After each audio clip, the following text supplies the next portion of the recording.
Good evening, everyone, and welcome to the February 2026 Council Agenda Briefing. We acknowledge and pay our respects to the traditional custodians of this land, the Whadjuk people of the Noongar Nation, and their elders past and present. I would like to advise everyone that the video and audio of this meeting is being live streamed to YouTube. I request everyone to please turn off your mobile phones. I remind you that audio recording of the meeting proceedings and photography within the chamber is prohibited unless prior approval has been granted, and councillors and city officers are reminded to disclose any declarations of financial interests and interests affecting impartiality, and are requested to activate their microphones when addressing the meeting. So, with that, welcome to everyone. Item 1 is the declaration of opening, and I declare this meeting open at 1 minute past 6 p.m. Items for Council.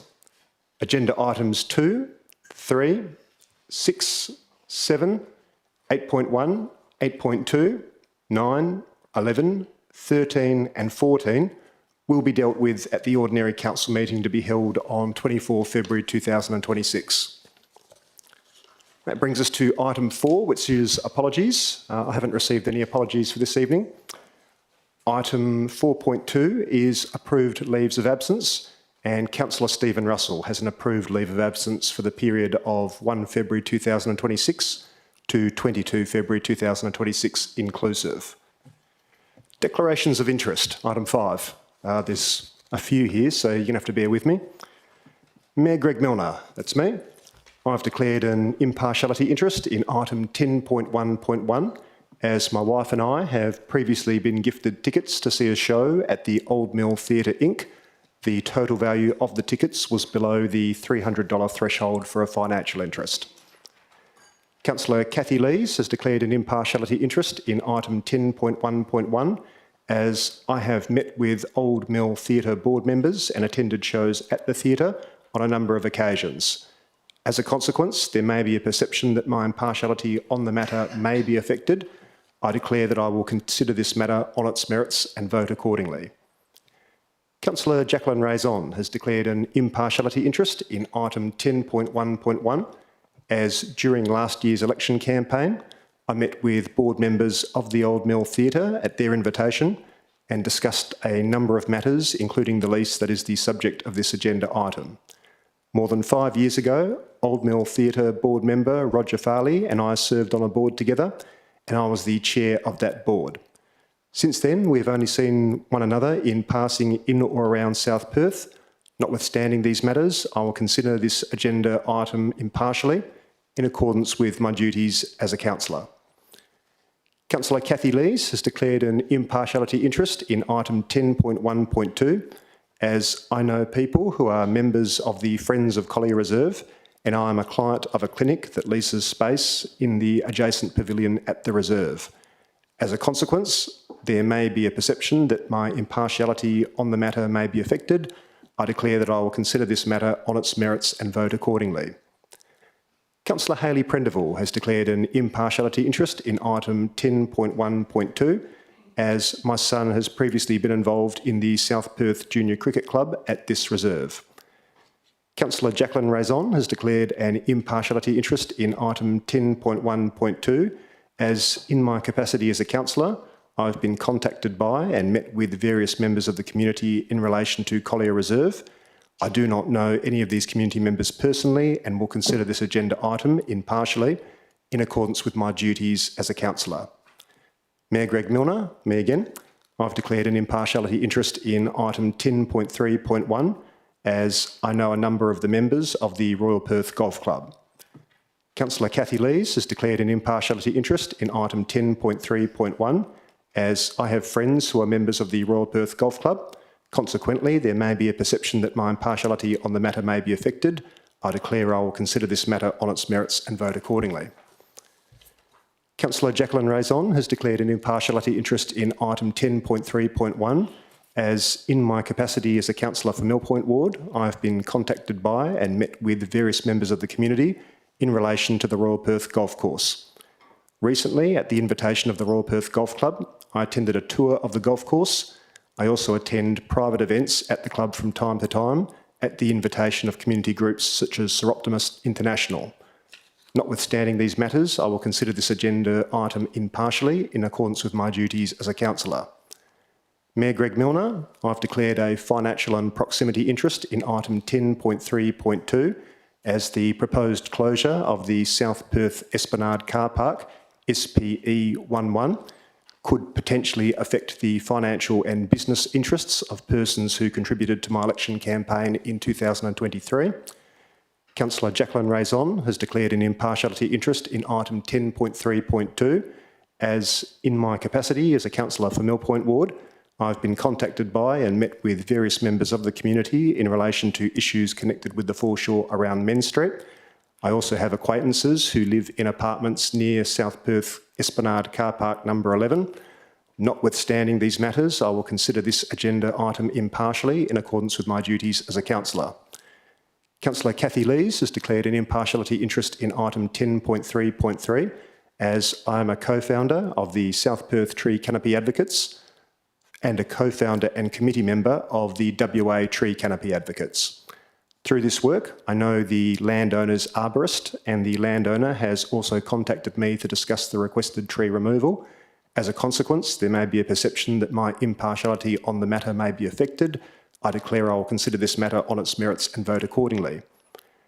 Councillor Kathy Lees has declared an impartiality interest in item 10.3.4 as I am a co-founder of the South Perth Tree Canopy Advocates and a co-founder and committee member of the WA Tree Canopy Advocates, and I note the application involves removal of a tree.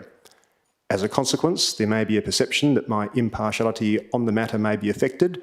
I declare I will consider this matter on its merits and vote accordingly. Councillor Jacqueline Raison has declared an impartiality interest in item 10.3.4 as, in my capacity as a councillor for Mill Point Ward, I've been contacted by one of the owners of the station to discuss various issues relating to the station. I also attend functions that dine at the station from time to time as a resident of Mill Point Ward. Notwithstanding these matters, I will consider this agenda item impartially in accordance with my duties as a councillor. Councillor Kathy Lees has declared an impartiality interest in item 10.3.5 as I am a co-founder of the South Perth Tree Canopy Advocates and a co-founder and committee member of the WA Tree Canopy Advocates. As a consequence, there may be a perception that my impartiality on the matter may be affected. I declare that I will consider this matter on its merits and vote accordingly.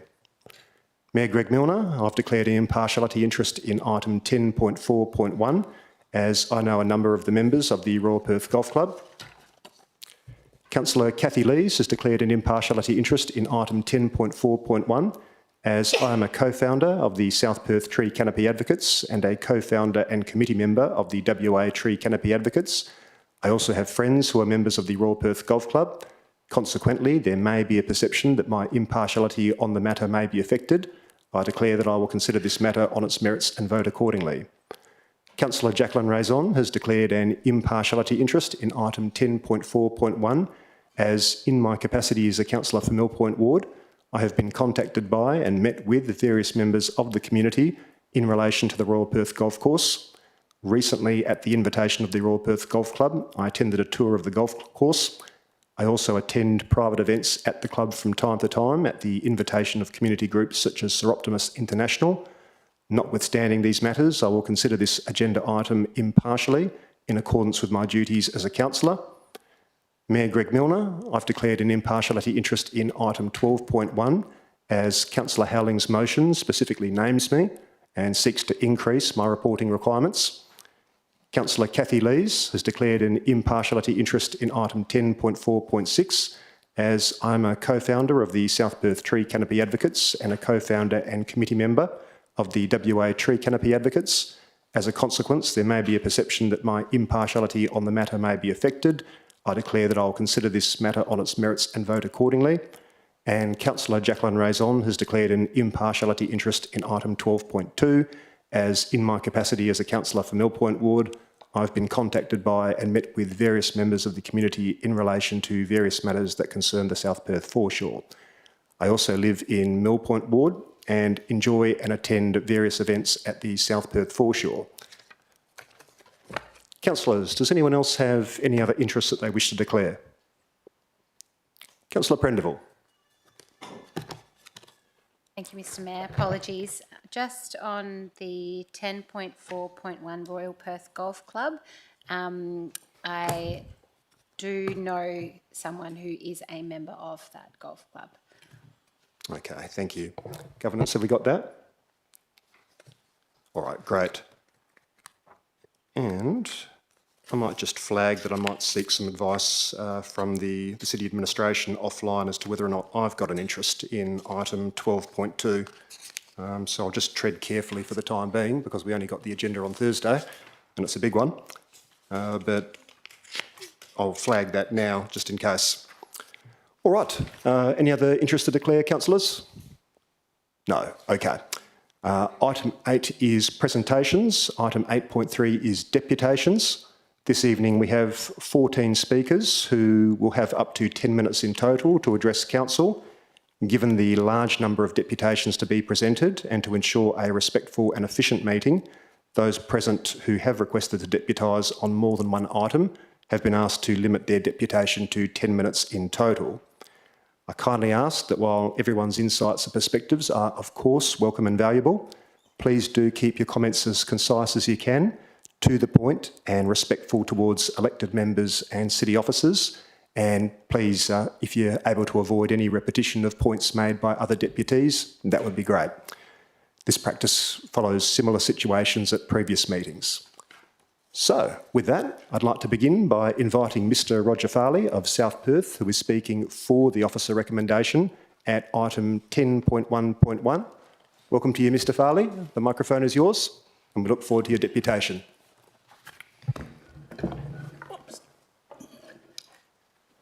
Great. Thank you for that, Mr Mayor. It was 1 year ago tomorrow that I came and gave a presentation about the Old Mill Theatre. So a lot's happened in a year, so it's really just to give the councillors an update on what has happened over the last 12 months and where it's going. So I was very grateful that our new CEO, Liz Ledger, and our Director of Corporate Services, Bree Websdale, took the time and interest in visiting us at the Old Mill Theatre premises to view the building, understand the activities we undertake and the future plans we already have in place to build on the thriving and relevant arts and performance centre we are offering to the community. I would also acknowledge the councillors who have visited us to understand or attended some of our productions over the past year. It's truly appreciated. Over the last year, in 2025, we had over 12,000 attendees. It was a significant increase of more than 50% on the previous year. So we are actually doing well for South Perth. This increase came from better programming, addition of new production companies and introducing new and diverse offerings to the community. Last year, we trialled a 2-week fringe run, which proved very popular and built a new audience to the Old Mill Theatre. We held a portrait painting session on stage during Wattle Day, which proved very popular. We held a few events supporting the City of South Perth Evolve program, and we would like to continue to build this opportunity and expand that. These all proved very successful and will continue to be developed further to 2026. To start this year off, we have just completed a full 4-week run of Fringe World, and we hosted artists from Whopper, the United Kingdom, Italy, New York, Barcelona, Berlin and the East Coast. We brought over 2,000 people to South Perth to see over 40 performances, and I know that many of those people spent money at the surrounding cafes, bars, restaurants, shops and the occasional parking. I am delighted to advise you all that this year, as Sunday, the Old Mill Theatre was awarded the Fringe World Independent Venue Award. So that was a great offering. Previous winners have been the Ellington Jazz Club, Connections Nightclub and other long-standing purpose-built venues. So we're really pushing above our weight and putting South Perth on the map. It's also provided opportunities of on-air radio talkbacks to promote the value and benefit of South Perth as a location and what the Old Mill has to offer. Through the word of mouth and recommendation from performers who have used our theatre, we've already had our initial inquiries for international performers for Fringe for 2027 and 2028 already. The activities are all undertaken in the amazing heritage building owned by the city, which we proudly maintain and promote as often as we can. Unfortunately for you all, we're the ones who hear the great comments. We get the delight and the appreciation of those people visiting the facility, and you don't hear that positive or warming feedback. But we're looking at how we can capture this so that we can share that a bit more openly for everybody. And we also know that more than 75% of our attendees come from outside the South Perth area, and we're pleased that that appeal is growing. The major change for myself over the last year has been the comment that I didn't even know you existed or it was here, has gone from being quite surprised to now thinking, great, we've got a new person coming to our facility. We're now in our second year of our strategic plan and are on track to achieve all the goals and indicators that we had set. Through one of our strategic options, our strategic partnerships, we've also built a strong working relationship with the South Perth Historical Society and WA Society of the Arts, and how we work together and continue to promote the awareness of the Main Street precinct and other opportunities. This year, after 5 years of savings and a $75,000 state government grant, unfortunately we will be closing our doors, but only for 2 months. That will give us, in April and May, we will be refurbishing fully the carpets throughout the entire venue, the theatre of the seats in our auditorium, and a full painting redo. So this will make our audience visitations more comfortable, easier access through the rows, and more flexible seat arrangements for mobility devices. We also took the first 3 weeks of the year to completely change and upgrade our stage lighting, to the majority of them being LED lights and moving lights. These enhancements are more than just energy efficient, cooler and more technically controlled. They have a great safe occupational health and safety method in the fact that we don't need to get up on ladders and do that with, move them around. We do that all electronically, and remotely. Once the completion of the upgrade is confirmed and looking realistic, we will hold an opening event of some kind to unveil the upgrades to take the Old Mill Theatre forward for the next 20 years and be a very proud building for the City of South Perth. At the centre of our heart and operations are our wonderful and committed volunteers, currently over 100 of them, from performers, front of house staff, light and sound technicians, stage set design, builders and our board. At a time when many organisations are finding trouble attracting and keeping volunteers, we have been very focused and fortunate to attract new ones. These have come through many different avenues, including WAPA graduates, young people seeking theatre experience, retirees, and people who have actually come to the theatre and suddenly thought this is a great place to be. So they have actually put their hand up and become volunteers as well. We've proudly built a family of people who want to be there, talk about the theatre history, make new friends, promote South Perth, and genuinely ensure that people attending have an enjoyable experience. We thank you all for the trust in allowing us to continue supporting, building and delivering the arts and culture program for the City of South Perth to our community and attracting external interest. We will continue to work together to assist the City of South Perth in building a strong and undeniable footprint in the creative industries in WA as a leading example of what great collaborative local government can excite, generate, lead and achieve. We look forward to your support and agreement on the proposed lease terms and conditions as put forward. Thank you very much for your time. Thank you very much for your deputation, Mr Farley. Thank you. Councillors, any questions for Mr Farley this evening? No. And congratulations again on the award for Best Independent Venue. Congratulations. Thank you very much. Thank you. I'd now like to invite Dr John Bassett of Como, who is speaking for the officer recommendation at item 10.1.1. Welcome to you, Dr Bassett. The microphone is yours and we look forward to your deputation. Thank you.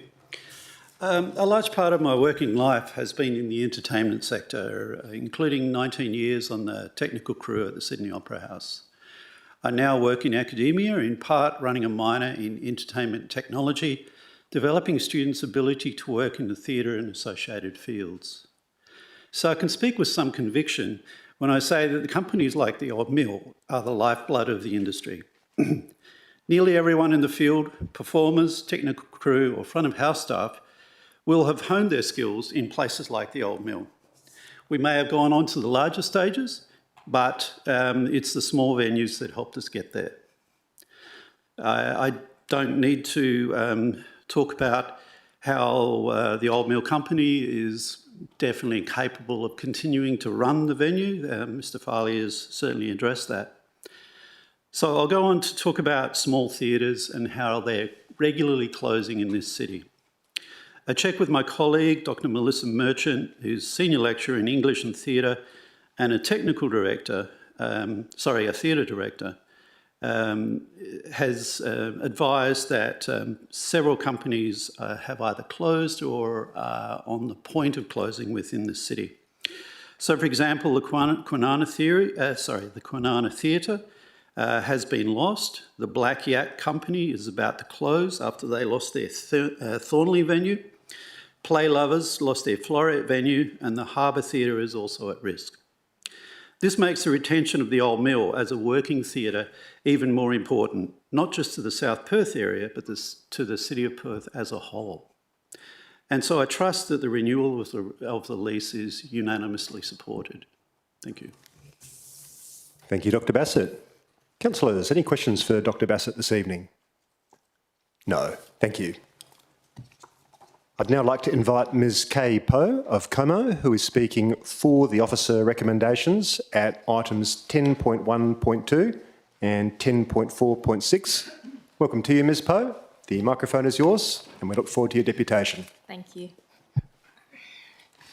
Good evening, Mayor, councillors and city officers. On behalf of Friends of Collier Reserve, we would like to welcome my new CEO, Liz Ledger, and our new Director of Corporate Services, Bree Webster, and acknowledge councillors Raison, Lees and Howling. As this is our first opportunity to address the newly appointed officers and councillors, we would like to briefly introduce our group before presenting our views on items 10.1.2 and 10.4.6. So Friends of Collier Reserve was formed over 4 years ago, guided by a mission to protect and revitalise the reserve and its surrounds as an inclusive green space for community, sport and environmental conservation. Our team is made up of around 10 volunteers, and we collaborate with like-minded community groups to achieve shared goals. Through our email list and social media platform, we are supported by a community of over 500 subscribers and followers, reflecting strong and ongoing interest in our work and the future of Collier Reserve.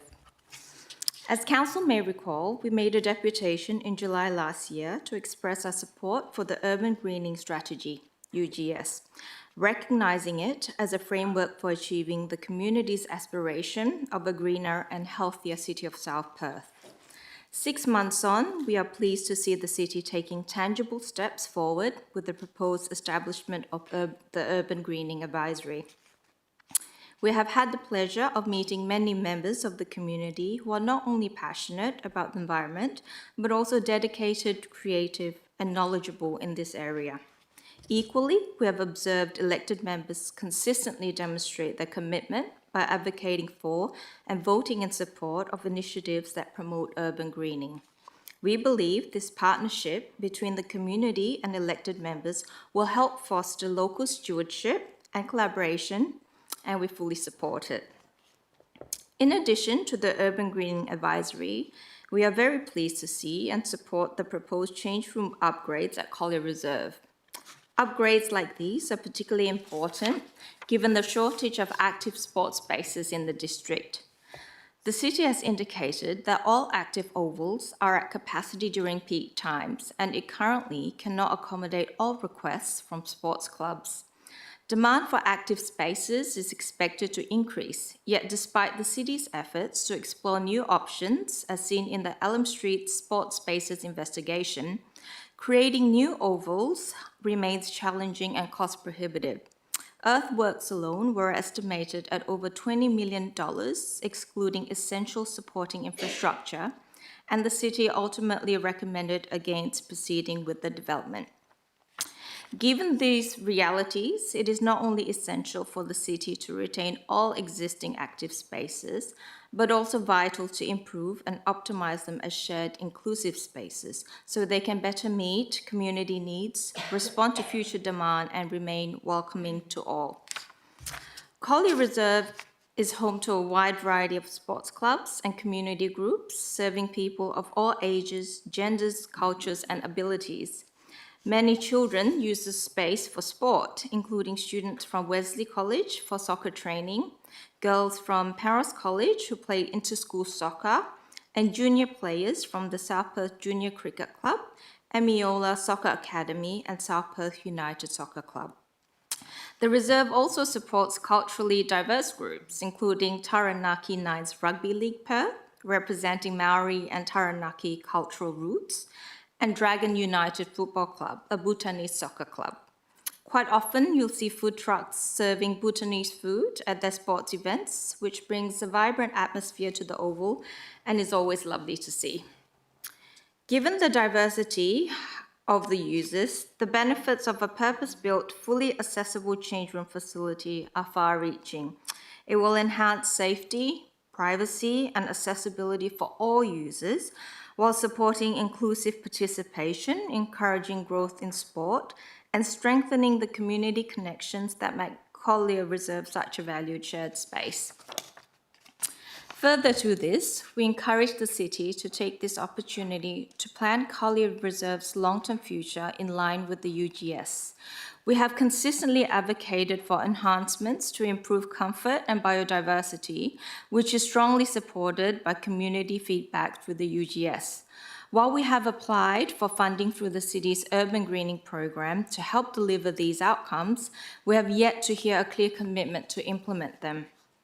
By coordinating greening improvements concurrently, the city can optimize the reserve in a strategic rather than piecemeal way, helping to create a more resilient and inviting space for the future. In closing, we thank Council and City staff for their ongoing collaboration with groups like ours and for the efforts to improve our community spaces. With funding for the change rooms already allocated and the contract needing prompt award to meet grant milestones, we strongly urge Council to endorse the recommended tender so this important project can proceed without delay. Thank you. Thank you for your deputation, Ms Poe. Councillors, any questions for Ms Poe this evening? Councillor Prendeville. Thank you, Mr. Mayor. Thank you for your deputation. I'm just wondering if you have any feedback on the location of the proposed new building. Feedback, sorry, on the location. Where it's, yeah. Overall, the feedback, there's no opposition. It's generally been very positive. I think the feedback is that the place is quite outdated in terms of the facilities. And so what is on offer looks really promising in terms of accessibility and how modern it is. I think, yeah, the community welcomes it. Yeah, okay. Thank you. No worries. Any further questions, councillors? No. Thank you very much for your deputation. Thank you. I'd now like to invite Ms Christy Lowe of Como, who is speaking for the officer recommendation at item 10.1.2. Welcome to you, Ms Lowe. The microphone is yours, and we look forward to your deputation. Thank you very much, and good evening, everybody. It's wonderful to see the city making positive plans to upgrade the change rooms and facilities at Collier Reserve. For many families, this oval is not just a field, but it's a community hub. Every Saturday over the summer season, many cricket families and volunteers cram under trees, squeeze onto the existing pavilion veranda, seeking shade, shelter and a place to gather. We celebrate so many meaningful occasions at South Perth Junior Cricket Club: Pink Stumps Day, Reconciliation Round, finals and end-of-season family days. Yet some facilities in our district limit how inclusive and welcoming these events can truly be. Collier Reserve is used by far more than one cricket club. Soccer, football, baseball clubs, rugby teams, school sporting events and community groups all rely on these grounds. The overwhelming majority of users are children, along with families who support them. Active communities do not just happen, they are built, they are supported, and they require facilities that are safe, accessible and dignified for everyone. At present, what is available is not great. In fact, often at my son's South Perth cricket home ground, I'm required to use the male toilets because the female public toilets are in such a state that they are unusable. I have to have another mum stand on guard while I use these facilities some weeks. This is not acceptable in 2026, and it also sends the wrong message to women and girls about whether their participation is truly valued. If we want active children and connected communities, we must provide facilities that reflect these priorities. Clean, safe and modern change rooms are not a luxury, they are a basic requirement for equitable participation. Improved facilities at Collier Reserve would support growth of female participation in sport, provide safe and hygienic amenities for families, enable these community celebration days to flourish, and strengthen the sense of belonging that local sport creates. Collier Reserve is already highly utilised, the demand is there, the community is there, the children are there. Now we simply need the facilities to match. Whilst I am here and being heard, I'd also like to encourage the City and Council to consider additional planting around the reserve. Increased shade would make that ground far more enjoyable and accessible for families like us who spend long hours supporting their children. I travel to many sporting grounds around Perth following my sons, and the quality of facilities and availability of shaded areas are always noticed. There is something special about spending a Sunday morning connecting with other families for several hours, sitting beneath trees, listening to birds, sharing in community life. Grounds that provide shade and greenery foster this sense of belonging and comfort. Additional tree planting would also support local biodiversity, including our black cockatoos, known to roost near Collier Reserve. Enhancing habitat while improving community comfort represents a meaningful investment in both the environment and community well-being. I strongly support the proposed upgrades, and I encourage Council to prioritise high-quality, inclusive, future-focused infrastructure so that Collier Reserve can continue to serve our whole community for decades to come. Thank you for your deputation, Ms Lowe. You're welcome. Councillors, Councillor Prendeville. Thank you, Ms Lowe. You're welcome. I'll just ask the same question. I'm interested in any feedback you might have or anyone else has on the proposed new location of the building, if you think that will affect anything that's happening there. Well, not to our understanding. We've looked at the plans and it seems to be perfectly structured in between the two reserves, so Collier Reserve and Collins Reserve, and I can't see it interfering with any of the sporting clubs or the groups that use it, and it's very needed down there because that pavilion is outdated and pretty horrible, to be honest. Yeah, I've been in there. Thank you. Welcome. Any further questions, councillors? No. Nope. Thank you very much for the deputation. Thank you. I'd now like to invite Ms Kirsten Mamo of East Victoria Park, who is speaking for the officer recommendation at item 10.1.2. Welcome to you, Ms Mamo. Microphone is yours, and we look forward to your deputation. Good evening, Mayor and councillors. As you know, my name is Kristen and I'm a resident of the town of Victoria Park, living very close to the city of the South Perth boundary. Although I reside in Vic Park, my family and I are deeply connected to this community through St Columba's Primary School, sport and regular family activities, thanks to our children. I have two sons, aged 9 and 7, who are a part of the South Perth Junior Cricket Club program. They love their Saturdays at Collier Reserve, and my younger daughter is already eager to enrol as soon as she is old enough. She's almost 5. For us, this is a long-term commitment to community sport in your council area.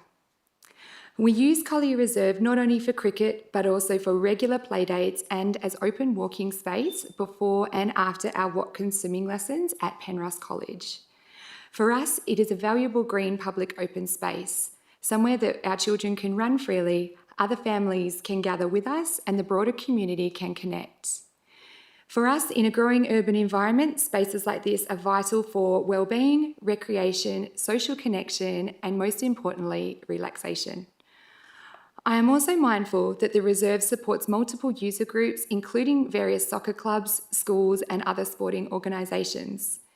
It is a shared community asset serving a wide and diverse cross-section of residents. While the oval itself is excellent, I would agree that the current toilet and change room facilities are dated and no longer reflect the level of participation or the inclusive nature of modern community sport. Upgraded, accessible change rooms would better support families with young children, volunteer coaches, and participants of all genders and abilities. I feel that they would strengthen participation and future growth across sports in general and community, as well as community members using the reserve. I understand that Council is considering tenders and that the motion before you is to endorse a preferred contractor. Prompt endorsement will ensure the project milestones are met and that critical funding timelines can be secured. I do believe that if you endorse the officer's recommendation to support upgrading of the facilities, I believe that you're investing in the future community of sport, inclusion, and also in one of our most valuable green public spaces. Thank you so much for your time and consideration. Thank you very much for your deputation. Councillors, any questions for Ms Memo this evening? Councillor Prendeville. Thank you, Mr Mayor. Please forgive me, but okay. I'm keen to know, I suppose, any feedback you might have on the relocation of the building to the middle of the two grounds. Sure. So from my close look at the plans, I'm not an architect, it looked to be, I thought the location looked really good. Where the feedback would probably mainly be is more ensuring that it doesn't interfere with any mature tree retention, which it didn't look to, and maybe not interfere with any future tree planting. The other thing I was thinking about also was maybe around the aesthetics, because it is so picturesque in terms of obviously the external design, that it might blend well with the natural location and the visual aesthetics, so that that isn't lost either. Yeah, okay. Thank you. No problem. Any further questions, councillors? No. Thank you very much for the deputation. I'd now like to invite Ms Lorraine Harford of South Perth, who is speaking for the officer recommendation at item 10.3.3. Welcome to you, Ms Harford. The microphone is yours. Good We look forward to your evening. deputation. Thank you to you all. So yes, 14 Hurlingham Road has a stunning, beautiful jacaranda tree that is probably one of the nicest in the area. We have many birds that visit there, and we are now in a dilemma because it's outgrown its space. And I guess you'd ask why someone that's had this tree for 33 years, built a renovation around it to preserve it, is now wanting to dispose of it. It's a difficult decision for us. We love the tree. We have tried everything within our capacity to find a solution to be able to clear the paveway. We have bricks that are all disrupted from the root system. The root system is 100 mil, as identified in the arborist report. There's probably 5 of those in a space, 1.5 metres to the tree this side, 1.2 metres this side, and 2 metres back. There, it's all surrounded by brick, so it's nowhere for it to go. In the space further down the brick paving, the tree roots have space to go, but they have nowhere here, so they've come to the top. They're now above the ground in some areas, which means we can't put sand on them because that rots the roots. Also, it abuts the house, which means there's a rising damp problem, which we already have from 100 mil of soil. To cover the root system, we need to put in 300 mil of soil, which just is something we just can't do because clearly we're going to have this problem. The roots are so big now that putting decking down is advised by councillors arborist isn't possible because the roots extend to all corners, and if you put decking down, you have to put concrete footing down to substantiate any weight on the decking from numerous people. And everywhere where that, because we looked at this 5 years ago, there's just nowhere where we can put that without damaging significant root structure. Council Arborist has actually suggested that we selectively pick out the root system, but you're looking at jacaranda trees that have root systems that sit pretty much in this amount of soil. They spread out, they put quite a prolific root system out. We are not in a position where we can put these in to put decking, which we'd love to put decking, but we can't, because we're going to substantially either terminate some of the root system, which will endanger the survival of the tree and or its stability as well. So we've considered that. We considered putting root buffers in, but to do that, it's like shutting the gate after the horse has bolted, because these tree roots are right up against the infrastructure. There's nowhere to put anything in there to stop them going any further. And that's not actually the problem. The problem is the roots are coming to the surface. So our arborist has basically said that there's very little we can do, nothing we can do really, and trying to cohabitate with the tree isn't a possibility. Now, we knew this 5 years ago, and we chose there was nothing we could do about it, so we've lived with it. And of course, jacaranda trees actually do keep growing even after they've matured, and their root systems do get bigger. So this is just exacerbated over this period of time, and we now have a situation where we do not know what to do with it. And so we were told 5 years ago that live with it, enjoy it, because it's either going to die because it's 60 years old, or almost 60 years old, or you're going to have to take it out at some point. So we thought, okay, that's fine, we'll just come to terms with the fact we're going to lose this tree, and we've put it off because we're very attached to it. We're really upset about having to make this decision. And then we're waiting for the street tree that was put in under the power lines, thinking, well, the power line's going to go down 5 years ago.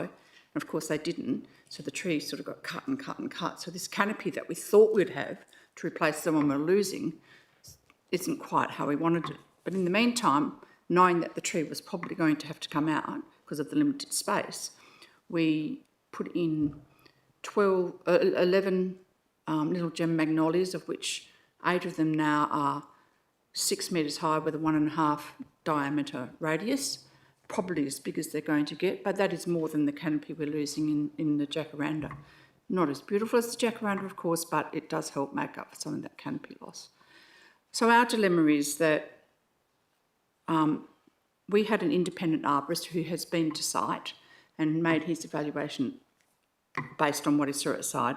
And then we have the councillor's arborist who has only actually made an opinion on that report. Has never been to site. No one from council or the arborist has been to site. So he's making an evaluation without truly seeing the circumstances that's been presented to us. And there is a significant tripping hazard there. From a work health and safety aspect, would be classed as high risk, potential but high risk. Some of those bricks are sitting proud over here with a root underneath them. You know, we step over this every day. I've had major back surgery. I actually don't want to have a trip on a tree. And there's a point where, look, I do love the tree. I'm really sad to see it go. But I accept that if there's not another outcome for us to keep it there, which we'd like to do, then we have to get rid of it. So this doesn't come as somebody who's just wanting to get rid of a tree for the sake of the tree. It's coming from a point of view where we've considered all options and we just don't see that there's anything else. Thank you. Thank you for your deputation. Councillors, do we have any questions for Ms Harford this evening? No. Oh, Councillor Brenda Abrandis. Thank you, Mr Mayor, and thank you, Ms Harford, for your deputation. Just a couple quick questions. With regard to the independent review that was undertaken, it was noted that pruning isolated roots might be an option. Is that Well, he's saying that all too. He's from his observation, and he pulled up the brick pavers, etc. as well. He said it's too small an area. There's too many roots in it. They're too big. Once you get over that diameter and root, which is like 2 inches in old language, it is dangerous for the tree. It just impacts on the tree. They just don't like their roots being cut. So we did typically cut some in the early days and repaved it, but they were only this big. And 5 years ago, I actually got an arborist before we cut anything. I said, if I cut this, is my tree going to die? And he said, yep. And that's why I said, live with it, and eventually you're going to have to make this decision. Thank you very much. Now I've just got a couple more questions. What sort of surface area has been affected by the higher rising tree roots? So do you have any idea as to, like, is it a square metre or is it more substantial than that? Oh, no, it's all this side of the tree. So you're looking, there's only, the area itself's only about 4 metres by 4 metres this side of the tree. So nothing. All of this area is affected, all of it. Going that way, you can see the roots, but you can walk over them. You don't feel like you're going to trip. They're a little bit raised, and nothing you get sort of bothered about. But that side we can't even walk down because it's so bad. So that we just block that off so no one walks about. This side's getting as worse. And every time I'm walking it now, I go, oh, just be careful, be careful. And it's not that either. It's also the risk of having other people come over and trip. And it's out there in the public forum now, which means your liability is there because you know it's a tripping hazard. So, you know, we're in a position where we have subcontractors come in. They all have no workers' comp because they're sole traders. Their comeback's going to be on the owner. So it puts us in a position where if someone falls over, it's our liability because we haven't corrected the problem and we know it's a problem. So it's a bit hard trying to mitigate your liability when there's a tripping hazard right there. And everyone walks there, like all our friends and, you know, someone comes in to clean your windows. So it is a hazard. It's got to the point where we can't really ignore it anymore for our own sake and anyone that comes on the property. Thank you, Ms Harford. And a final question, just what is the rough height increase in the bricks as a result of the roots? Is it 150, 200 mil? 200, okay. Thank you. It's significant. Thank you very much. Thank you. Oh, sorry. Yes, Councillor Raison. Sorry. It's all right. Thank you, Mayor Milner, and thank you, Ms Harford. Just sorry if I've missed this. Is this a tree that you planted originally or was there when you bought this house? So we bought the property around 1990, 89, sorry. And we had someone come in to ascertain whether the tree was worth keeping. And then the architect designed the house around this tree. So we have this massive big window that we look at, like almost 2 stories at this tree. Special, it's beautiful. And we've preserved it all this time. And we don't know what to do now because it really is dangerous. Thank you. Any further questions, councillors? No. Thank you very much for your deputation. Thank you. I'd now like to invite Ms Bronwyn David of South Perth, who is speaking against the officer recommendation at items 10.3.3, 10.3.5 and 10.4.1. Welcome to you, Ms David. The microphone is yours and we look forward to your deputation. Very much. I hope I can use the equipment. Good evening. Thank you for the opportunity to speak. I'm addressing 3 matters. I don't envy your task in regard to this agenda. The agenda presents 3 separate items concerning tree removal, and I'm here wearing my South Perth Tree Canopy Advocates hat, representing a group of people on it. We have an email list of more than 100 people and a private Facebook group of over 600 members. In considering these matters, Council must balance the competing interests of private property owners and lessees with the needs of the wider community, the local environment, our fauna, and the appearance and value of our suburb. There is also the risk of reputational damage to the city if decisions appear inconsistent, as many felt were the case with the removal of the 6 trees near Lake Douglas. All 3 agenda items ultimately revolve around the same justification: safety. In each case, the trees are of a type or in a location where, with hindsight, they might not have been planted as they were, but hindsight is not the same thing as risk. I acknowledge that the golf club has significantly reduced the number of trees it is seeking to remove, and I'm grateful for that. I also acknowledge that it has engaged with the city despite the apparent position that under its lease, it may not require city consent to remove mature trees. However, the city remains the management authority of the reserve on which the golf club sits. Ordinary members of the public would reasonably expect that management to include stewardship of the natural environment, and that stewardship should not be diminished by the existence of a lease. I know that the greening strategy and the local planning policy on tree retention aren't technically relevant, but to borrow a quasi-legal term, it's the vibe. The golf course is a substantial green buffer between South Perth and the freeway. It contributes significantly to the city's canopy percentage and to the green leafy reputation of our suburb. Many residents feel that the golf club has been entrusted with a living green asset and are concerned at the prospect of its gradual reduction. These removals are said to be necessary for safety, but not because of inherent tree risk, such as structural instability or limb drop. Rather, they are linked to course redesign and the redirection of play and traffic patterns. With respect, it seems reasonable to ask whether course design can adapt to the largest and oldest trees rather than the other way round. Perth's tree canopy is at risk not just from development, but also from the polyphagous shot-hole borer. In these circumstances, requesting the removal of even one tree needs to be very seriously considered. Some of the specimens proposed for removal are enormous, mature trees that, given our changing climate, we may never see replicated in their full form again. Ooh, that one? Anyone? There we go. There is also the question of wildlife. We know that the golf course supports fauna, such as this possum, photographed in a tree at the course. Maybe it lives in that 20-metre tree that is proposed to be removed. Okay. There is no indication in the application to remove the trees of any survey into habitat loss, nesting sites or food sources for fauna. Casuarinas, for example, like that stand of casuarinas in the photo, planning to be removed, are an important food source for endangered red-tailed black cockatoos. Has any assessment been done to understand whether birds feed, nest or breed in the trees proposed for removal? If habitat is being removed, that should at least be acknowledged and assessed.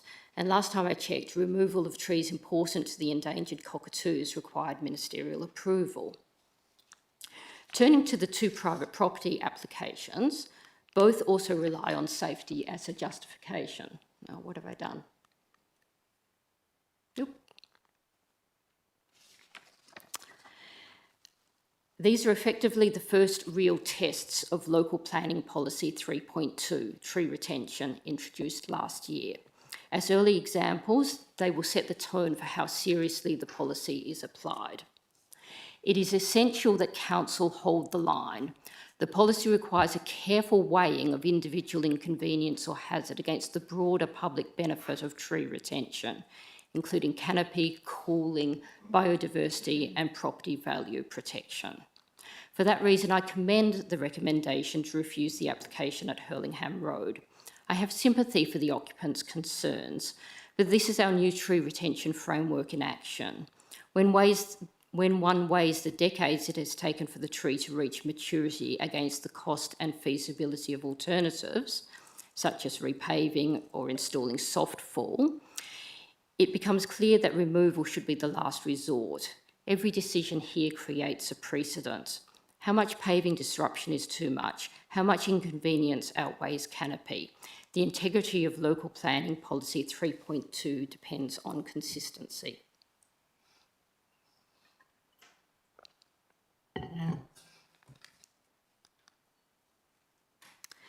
The application at Carew Street raises different issues. The owners state that they were unaware of the policy. As we all know, ignorance of the law is no excuse. However, it does highlight the need for education and communication. We have been told just last week at the annual electors meeting that information about the policy is provided during settlement and that arborists and tree loppers are informed through professional associations. Yet in this case, the arborist appears not to have been aware, as well as the homeowners. Carew Street has already experienced substantial tree loss over recent years.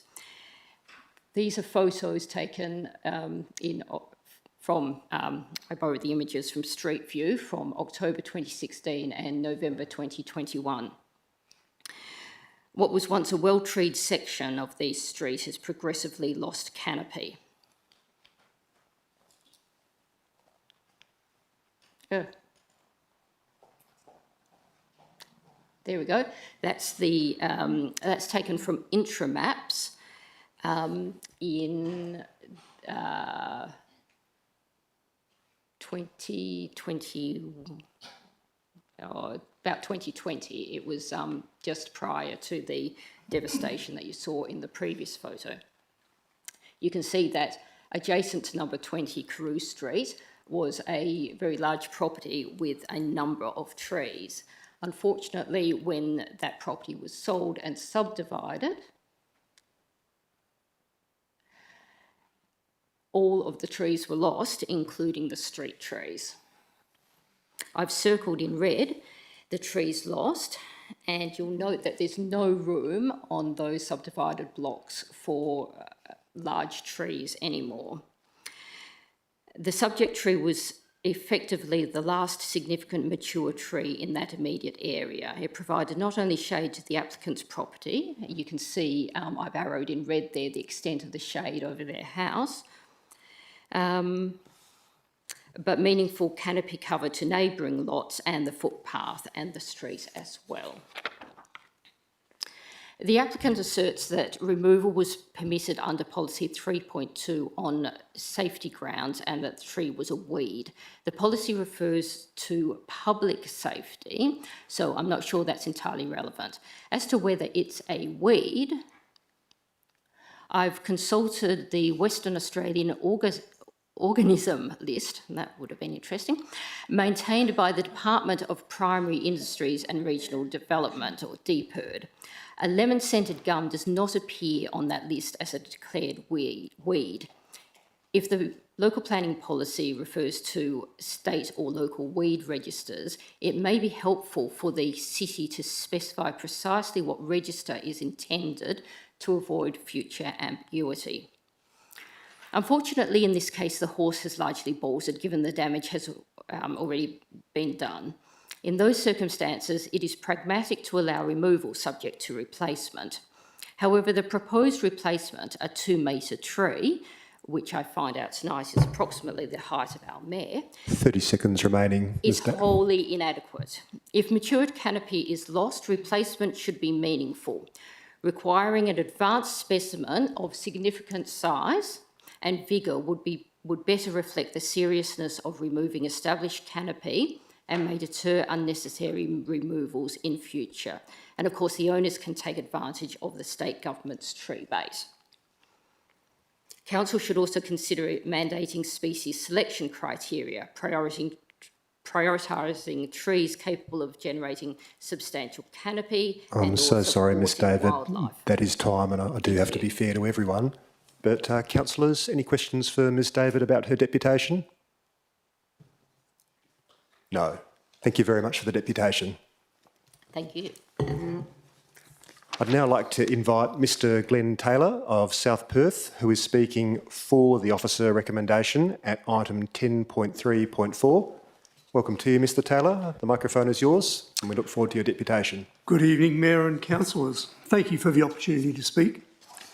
My name is Glenn Taylor. I'm a former Royal Australian Air Force aeronautical engineer, and for the past 30 years I've consulted in medium-sized manufacturing businesses and corporates on technical governance systems, compliance frameworks and ISO standards. I'm speaking tonight on behalf of Michelle Chafin, owner of apartment 108 at City Cart. Firstly, I wish to emphasise that Michelle supports the intent of Condition 8 and the direction Council is taking. Our purpose tonight is to ensure the amended acoustic assessment is complete, technically robust and defensible for Council and residents alike. I now wish to address 5 focus points. Number 1, northern alfresco, 3.5 metre residential interface. The acoustic assessment for this DA considered Civic Heart at approximately 20 metres from the site boundary. Apartment 108, however, is located at approximately 3.5 metres from the northern alfresco boundary, less than 1/5 of that assessed distance. At that proximity, modelling assumptions that may be reasonable at 20 metres become unreliable.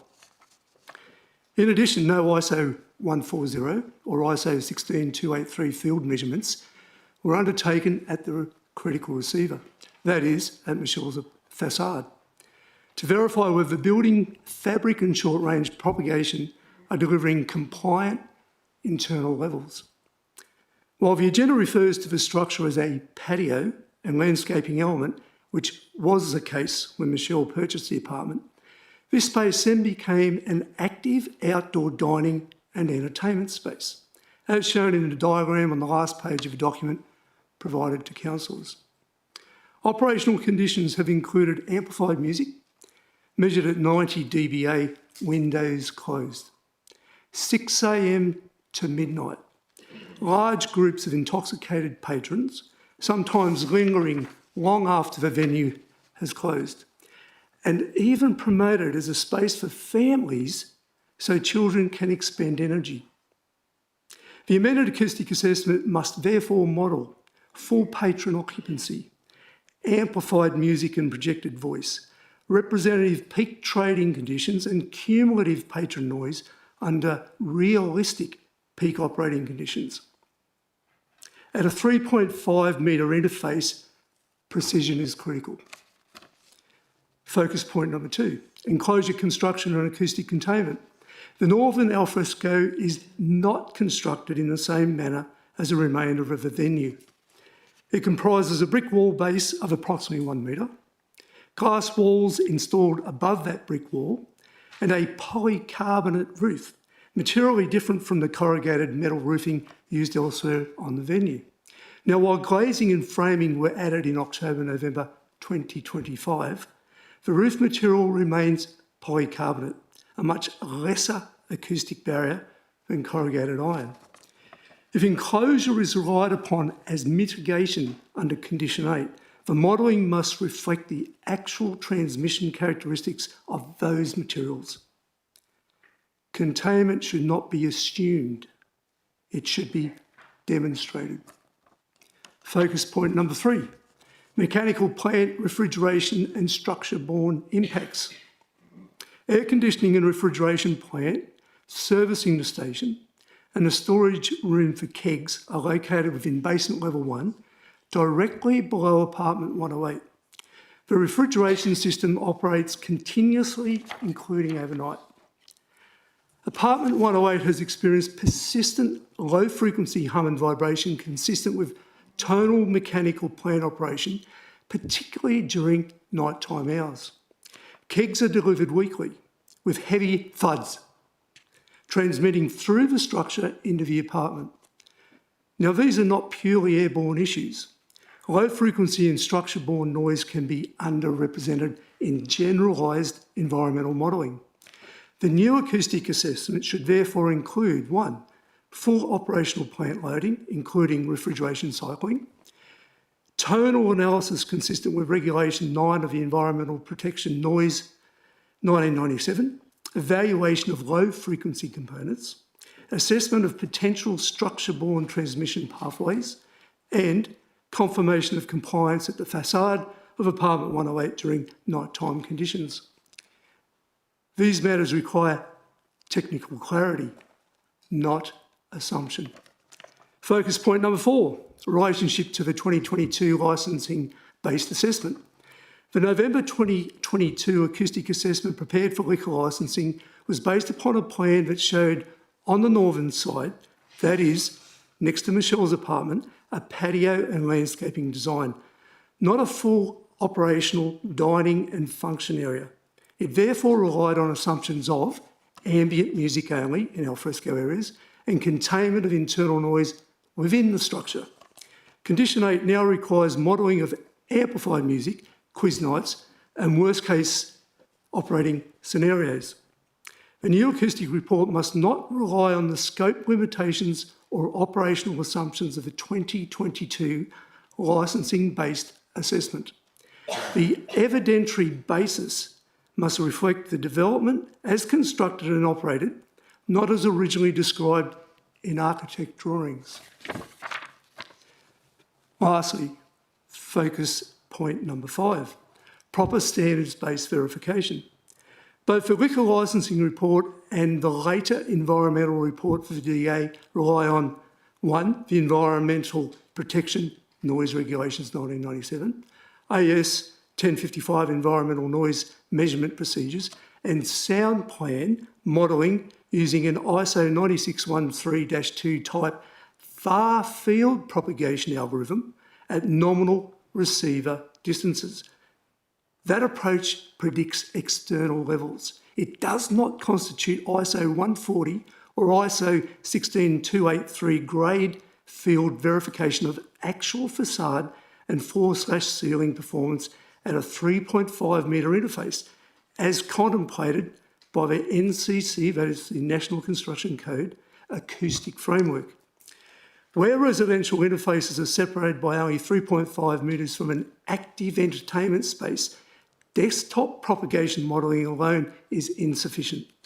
We therefore strongly recommend that the amended DA acoustic assessment be of the highest standard, to be undertaken by an independent acoustic engineer, that is, one with no conflict of interest, and that it includes ISO 16283-ISO 140 field measurements at the critical facade, recognition of the unique geometry of the interface between the venue and civic heart, which reverberates and amplifies noise to level 1, calibration of any modelling against those measurements, and explicit acknowledgement of the limitations of far-field propagation algorithms at very short distances.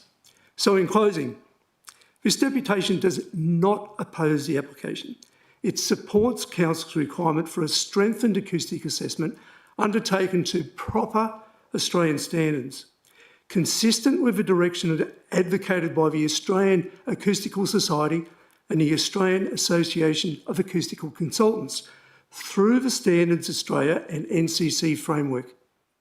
This would deliver a best practice outcome. Our objective is to ensure that Council's decision rests on technically sound, evidence-based and defensible assessment, particularly given the uniquely close residential interface involved. I thank you for your time. Thank you for your deputation. Councillors, do we have any questions for Mr Taylor? Councillor D'Souza. Thank you, Mr Mayor, and thank you, Mr Taylor, for your presentation. Just to point 2 of your presentation, you mentioned polycarbonate roofing isn't sort of ideal for sound damping. Do you have any sort of proposals for what materials would be, I guess, an improvement on that? Sorry, in terms of the material on the roof? You mentioned Yes. polycarbonate roofing as being, you know, problematic as part of this assessment. I think it would logically be a repeat of the material on the remainder of the building.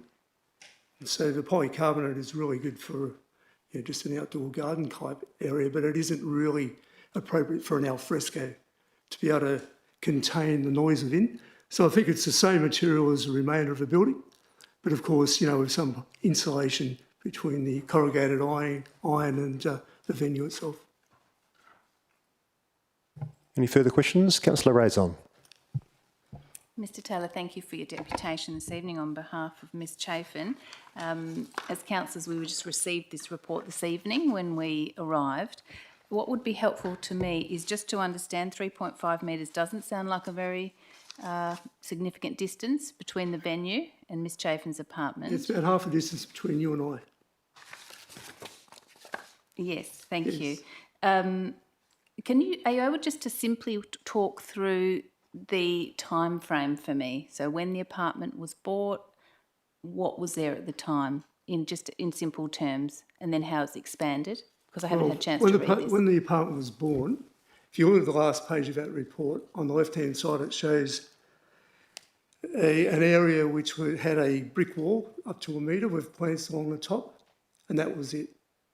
And then over time, chairs and tables were placed inside, speakers, heaters. Okay, so it became an entertainment area that had amplified music, patrons, large groups, all within, a distance from halfway from myself to yourself. Yeah. Any further questions, councillors? Councillor Lees. Thank you, Mr Mayor, and thank you, Mr Taylor, for your deputation. In terms of that apartment, is 3.5 metres from the balcony to what point? No, there's no balcony as such. Oh, okay. So the windows horizontally to the edge of that space is 3.5 metres. to the edge of the station? Of the alfresco, boundary? that was now the enclosed alfresco. All right. Yes. Are there other units in a similar situation? How far No, would the not, no, next? quite unique. There's an apartment directly above us. Next to us is a guest room, Yeah. which is, you know, people go and stay there 1 or 2 nights, but it's actually recessed and has a concrete awning in front of it. So the acoustics of your guest room next door is completely superior than what's within apartment 108. Thank you. And my understanding is there's no roof there at the moment. 'Cause Sorry, there's no roof there at the moment over this alfresco No roof, area. there is a polycarbonate roof. They've now... But the tree is under the... Sorry? Sorry, they want to put up a roof, but at the... No, there is a roof. But it's around the tree, is it? No, there's no tree. Oh, we're talking about a different area. You're not talking about the area where the tree's going from. It's... Oh, no, we're talking Yes. the other end. Oh, I see. So you're talking the southern end. Yep. We are That on the makes northern sense. end, which is the walkway. So if you're in between the buildings, that walkway, if you look up, Michelle's apartment is directly above you, and that narrow walkway. And can you give me an indication of, you know, the extent of the noise issue for you at the moment, in terms of, is it every night? Is it Yes, it's continuous. during the day? Yes, today there was, we have a range of different noises going on in and around the apartment. But, you know, the kegs get delivered on a weekly basis, so every week we get the thud, thud, thud. Every night I go to sleep with the humming of the air conditioning unit direct in basement level 1. Last night, for instance, being a Monday night, they had the quiz night.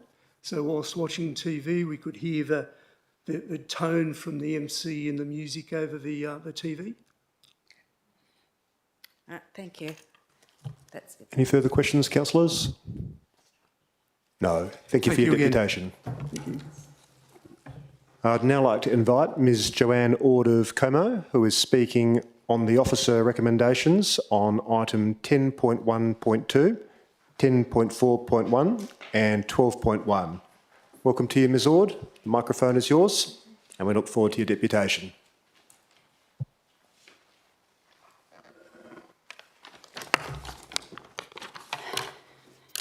Hello, everybody. Can you hear me okay? Yep. Okay, so firstly about the golf club stage 3 works. I wasn't able to talk about this last year, so I'm glad it's back on the agenda. So the club's letter of the 17th of October regarding the phase 3 works talked at length about safety improvements, and phase 1 and 2 focused on operational benefit. But stage 3 was all about mitigating safety risk. And attachment sheets A through D was all about safety improvements, with all the highlighted trees and red circles to be removed under the premise of safety. And the timing of the club's removal from the heritage list a week later was curious to me, as was the club's letter in November reiterating that request for removal of 76 trees in response to city concerns.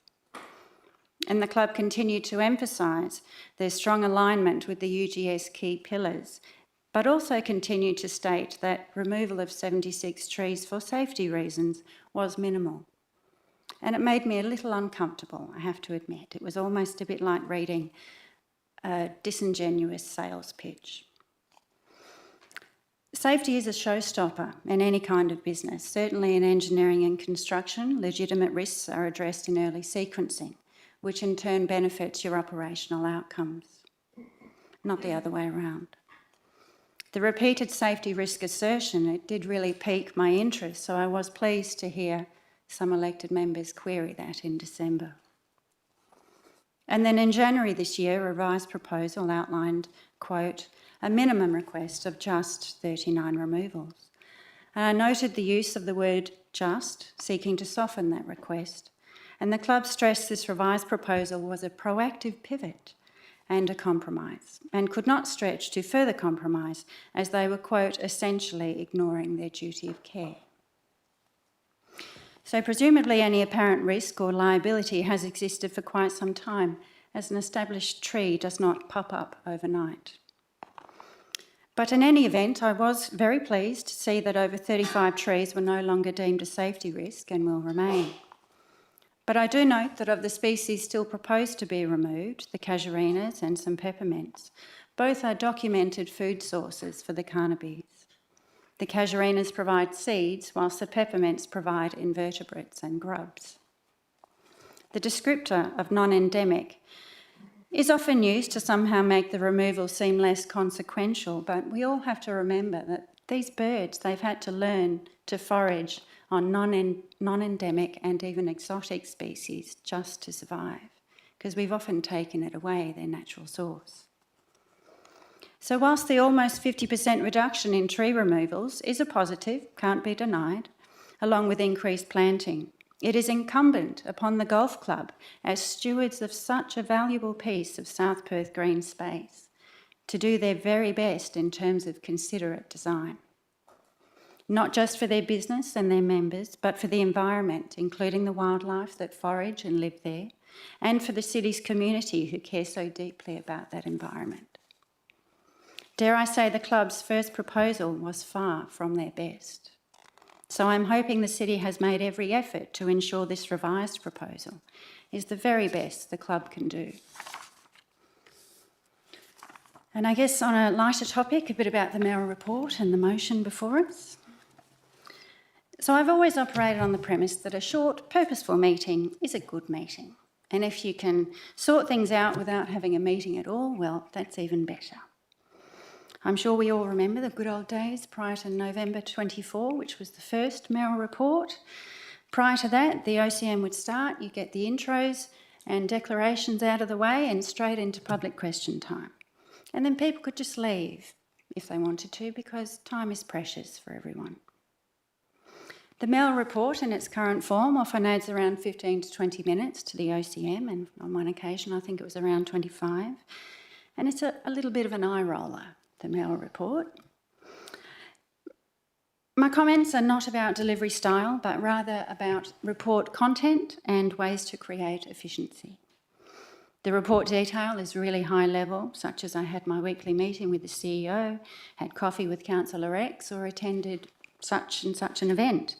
And of course, confidentiality, local government regs, and code of conduct restrictions apply, which limit the level of detail that can actually be divulged. So I often find myself thinking, what does the community actually gain from that level of detail, other than to understand the Mayor's daily diary? Perhaps much less could in fact be much more. And yes, previous reports have mentioned working towards improving relations or something to that effect, but would any really juicy additional detail actually be able to be provided to the community, other than to state that maybe a meeting with X and Y happened, or you had a bit of a team building exercise? You know, those restrictions, they still apply. And we all know that improving working relations between council and admin is everybody's responsibility. It's not just one person's problem to solve and then document. So, would it be more of just the same, thereby making us all endure an even longer reading? And I've got to say, when I read the original motion from October 24, it states the Mayor shall present a report each month, meaning proffer or provide. It doesn't state read out or recite, so could there be some wriggle room here? And on that basis, with efficiency in mind for us all, I'm hoping Council will consider implementing some mayoral report changes. The options are many, but I'm just going to provide a couple, mainly regarding the reading of the report. Number one, limit the reading of the report to 5 minutes, but provide the full report in the OCM minutes.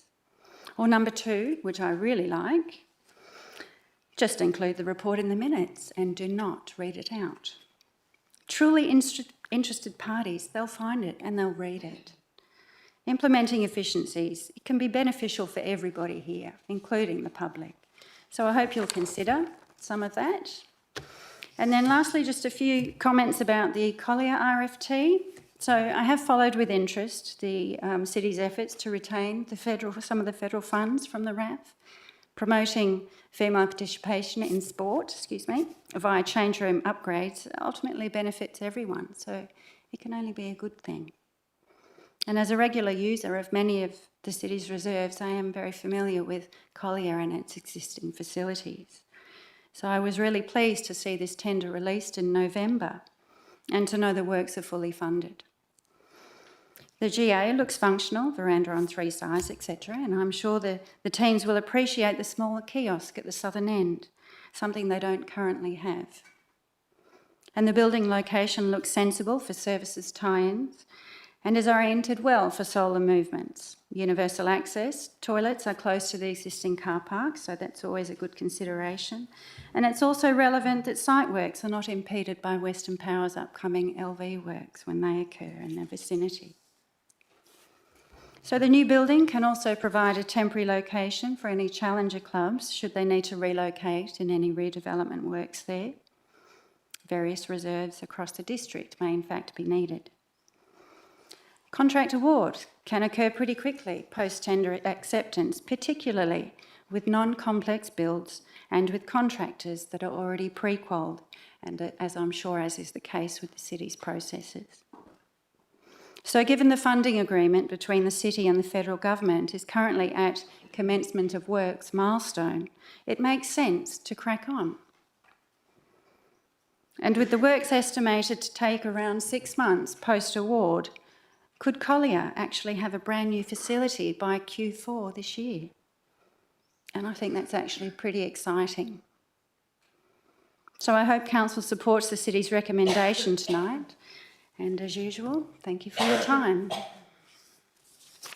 Thank you for your deputation, Ms Ord. Councillors, any questions? Councillor Raison. Thank you, Ms Ord, for your deputation. Hello. Deputations. In relation to item 12.1, I'm sure many members of council are very keen to think and have ideas about ways to build on our community engagement. And I'm just interested to hear, without wanting to put you on the spot, from a community perspective, any particular things that you may be interested in hearing about from the Mayor or from the CEO or from Council. And I'm happy to discuss it separately. But I think that would be best because, I mean, I could tell you about the reactions people, you know, you were messaging and that kind of thing during the report since its inception. You know, dare I say, I wouldn't be offended, other people might, if it was abolished altogether. I certainly wouldn't be disappointed due to its current format. But perhaps it's a discussion we can have offline as to changes if Council still wants to keep it, but I do think it's really something that should be morphed into a more efficient report. thank you. Any further questions, councillors? No. Thank you for your deputation, Ms Ord. I'd now like to invite Mr Aidan Carlson of Karrawara, who is speaking against the officer recommendation at item 10.4.1. Welcome to you, Mr Carlson. The microphone is yours, and we look forward to your deputation. Well, I'll try not to repeat other points made, but, you know, I've obviously pre-prepared my deputation. Good evening, councillors. Thank you for the opportunity to speak. I want to speak against the Royal Perth Golf Club Stage 3 works that be rejected in its current form, specifically because it proposes the removal of at least 39 established trees, probably more. And the community has been clear and consistent. We want to keep mature trees, established trees in public spaces where we can. Look, I basically have 3 reasons for this. One, I don't think removing the trees is really in the public interest. Removing them from public spaces is not a great idea. It's not compliant with the city's urban greening strategy, and it's not necessary to achieve safety or renewal outcomes at the golf course. So in terms of the public interest, the golf course are the current stewards of the public land, but stewardship must always serve the broader community interests. We've had recent powerful evidence of how strongly the South Perth community values trees. Last year, the proposal removal of just 6 saplings on the foreshore triggered a special electors meeting where residents unanimously voted to reverse the decision. Possibly the resignation of a Mill Point ward councillor. and that was just over 6 saplings. Next Tuesday, you're being asked to approve the removal of 39 established trees, in addition to the 13 established trees already removed in earlier stages. I won't go through the reasons why keeping trees is in the public interest. It's been well established tonight. But we do need to keep in mind that the public interest is overwhelmingly in favour of preserving trees, particularly in public spaces and public land, where it is easier to preserve mature trees. Secondly, removing 39 trees contradicts the city's own policies and strategies. I've read recently that the council's role is to set policy, adopt strategy, and assess applications on merit. The city has adopted a clear urban greening strategy, whose first pillar is to protect. It states plainly that the city must protect mature trees and green spaces. This proposal is seeking to remove 39 mature trees from a public green space, contradicting the intention of the strategy. Point 3, removing 39 trees is not necessary to achieve the suggested safety or renewal at Royal Perth Golf Club. Initially, when I heard the idea of removing trees for safety of the golf course, I was perplexed. I've never seen a ball go into a tree and come out faster. I feel safer walking down next to a golf course when there are trees there to protect me. Certainly when I drove down next to the Royal Perth Golf Course, I was thankful for the trees on the perimeter. And yet, on closer inspection, the safety concerns seem to relate to tee box alignment, not the trees themselves. And so when I looked at the plan, I can see that there are alternate solutions that could address safety without sacrificing established trees.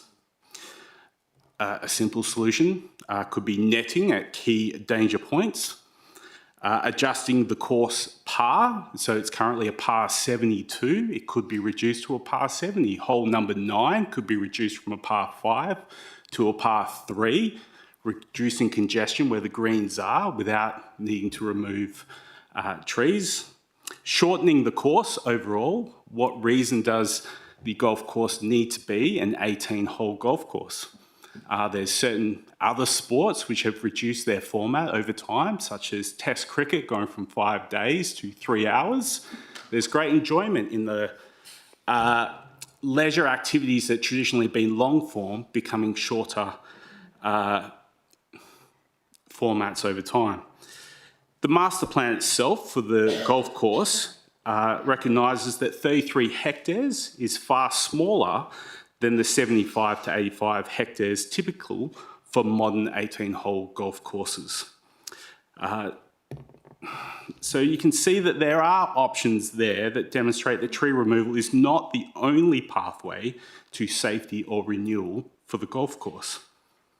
And to be clear, it's the golf course's responsibility or the golf club's responsibility to find solutions that meet the safety requirements while complying with the intention and the desire of the broader community and serving the public interest.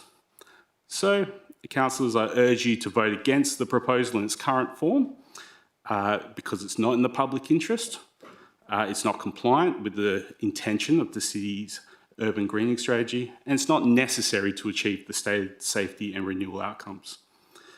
The community has spoken repeatedly and passionately that we want to keep mature trees, we want to keep established trees, particularly where it is easier to do so in public spaces. Thank you for your time, thank you for your consideration, and I wish the Royal Perth Golf Course every success in designing a safe, high-quality course that retains the established trees that the community values so deeply. Thank you for your deputation, Mr Carlson. Councillors, any questions for Mr Carlson this evening?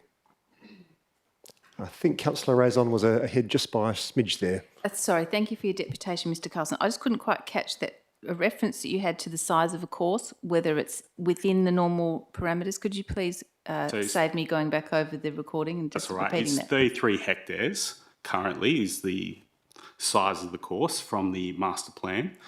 The master plan itself recognised that a normal 18-hole golf course would be 75 to 85 hectares, which is at least double the size of the current allotted space.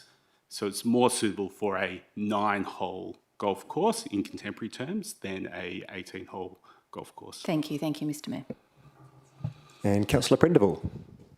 Thank you, Mr Mayor. Thank you for your deputation, Mr Carlson. I just wanted to ask you mentioned the use of nets. Do you have any commentary around the environmental effects of nets, especially like in relation to birds? It's been sort of thrown around. I'm interested to hear your views on that. I'm just proposing an alternate to tree removal, but my preference would be a shorter course or in terms of pars, for example, hole 9 being reduced from par 5 to a par 3, or the number of holes in total over nets. I think it's really for the golf course to reconsider the options there. Okay. I'm not an expert in that particular field myself. Do you think if nets were included, it would be something that would be sort of rejected by the community, or something that would be acceptable? Again, I'm just more throwing out ideas that there are alternate options. And again, I don't think it's incumbent upon me to provide the solution. I'm just saying it's not necessary to remove public trees from public land. And the size of the space that's there is not really suitable for an 18-hole golf course at a par 72 level. There are PGA level courses that could be par 70 or par 69. They're respectable, they're historical, and so shortening the length of the course may be an alternate option, which I think is a fairly simple solution over nets. I'm just throwing out many ideas for consideration. Sure. Thank you. Any further questions, councillors? No. Thank you, Mr Carlson, for your deputation. Thank you. I'd now like to invite Ms Heidi Schmidt of South Perth, who is speaking against the officer recommendation at item 10.4.1. Welcome to you, Ms Schmidt. The microphone is yours, and we look forward to your deputation. Thank you. I apologise for my voice. I'm suffering, but it's important to be here because the community really cares. Thank you for this opportunity to speak. I'm speaking against agenda item 10.4.1. Under our city's strategic direction, leadership aspiration, the city is, quote, to be receptive and proactive in meeting the needs of our community, unquote. Under this strategic direction, as the city states, it aspires to be, quote, receptive and proactive in meeting the needs of our community, unquote. On the matter before you tonight at 10.4.1, the community has been very clear, very consistent and very vocal. We expect the city to protect, maintain and expand our tree canopy, not reduce it. Reputational risk has not been addressed in the officer's report. Excuse me. It is concerning that the city's provided no advice and no risk rating for the reputational risk associated with the proposed removal of a large number of trees at the golf course.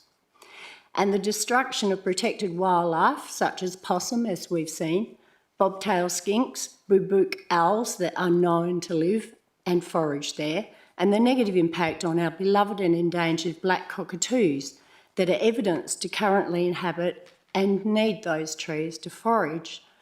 The city uses the black cockatoo as a draw card on its own PR purposes. The embarrassing episode of the Six Trees affair was deeply damaging to the city's reputation, our budget, and the city's and some councillors' relationships with our community. It also left countless residents feeling unheard, believing that some councillors voted in the interests of a small group, a handful, rather than the broader community they are elected to represent. Given that history, it is extraordinary that the current recommendation, seeking approval to remove a far greater number of trees than 6 saplings, contains no assessment of reputational risk. Impact on the city's natural environment. Councillors, the recommendation before you seeks approval for the removal of a significant number of established trees from the Royal Perth Golf Course. Whether this is 75, 39 or 80, as it was recently claimed to be, and may factually still be if the casuarinas are rightly counted as trees, which they are as a genus. This is a huge loss to our canopy, our wildlife and our heritage. This would cause direct and irreversible damage to the city's natural environment and its wildlife, and would be clearly the opposite of what we, your constituents, are seeking you to stand for. The golf course, as opposed to the buildings itself, was on our city's heritage list. But interestingly, sometime near the end of last year, it was quietly removed. The heritage value in 2025 for place number 50, as stated on the city's website, was, quote, "The golf course itself is an expansive green space populated with trees and other plantings around the greens and acts as a green buffer between the suburban development of South Perth and Kwinana Freeway," unquote. And it had a, quote, "classification of significance for the golf course of Category 2, considerable. Very important to the heritage of the city of South Perth, high degree of integrity / authenticity," unquote. Given this both independent and expert assessment, the conservation of the golf course itself is essential as an important community heritage asset. Compellingly, the Royal Perth Golf Course is still listed on the state heritage list, and so its heritage should and must be considered, not ignored, simply because it slipped off the city's heritage list. Indeed, it is still a place of heritage value to our community, remembering that heritage equates to inheritance. Removal of some 75, as was first put, or then 80, as was put afterwards, or even a suggested 39 plus 4 clumps of casuarina trees, would only benefit a very small number of private and privileged entity rather than the City of South Perth community as a whole. This entity is simply members of the club, whose membership is not necessarily drawn from residents of our city and who therefore likely do not share the same vested interest in protecting our community's natural assets and environmental amenity. Excuse me. By recommending approval of this tree removal to our council, the city is acting contrary to the urban greening strategy, disregarding the community's clearly expressed expectations and actively contributing to a reduction in tree canopy, forsaking the already limited habitat of our at-risk and protected species, and discarding the environmental value of our public land. This is the exact opposite of what the community has repeatedly stated that it wants. Residents want the city to protect the trees we already have and increase canopy through additional planting, not diminish it. Questions the wider community are now asking persistently. Why was the golf course removed from the city's heritage list against expert assessment?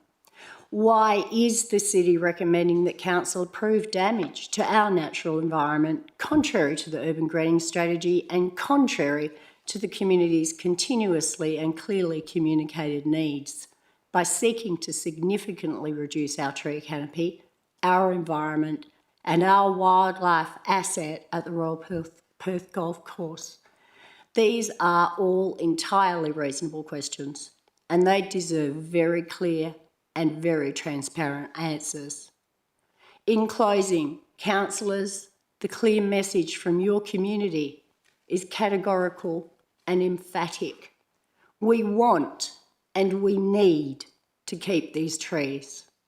Thank you for your consideration. Thank you for your deputation, Ms Schmidt. Councillors, any questions for Ms Schmidt this evening? No, and I hope your throat's feeling better soon. Thank you. I'd now like to invite Dr. Louise Johnston of Como, who is speaking against the officer recommendation at item 10.4.1. Welcome to you, Dr. Johnston. The microphone is yours, and we look forward to your deputation. Like a few others here who've risen from their sick beds to present on this occasion. I don't know whether it's the season or the pollen or... Anyway, I will try and speak briefly and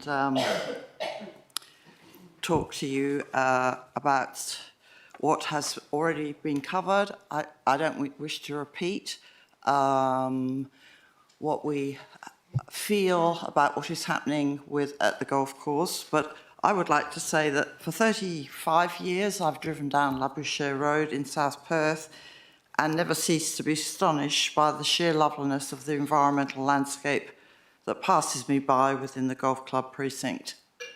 It must be one of the most beautiful streets in Perth and stands as a beacon of what happens when the natural world is fostered and permitted to express itself.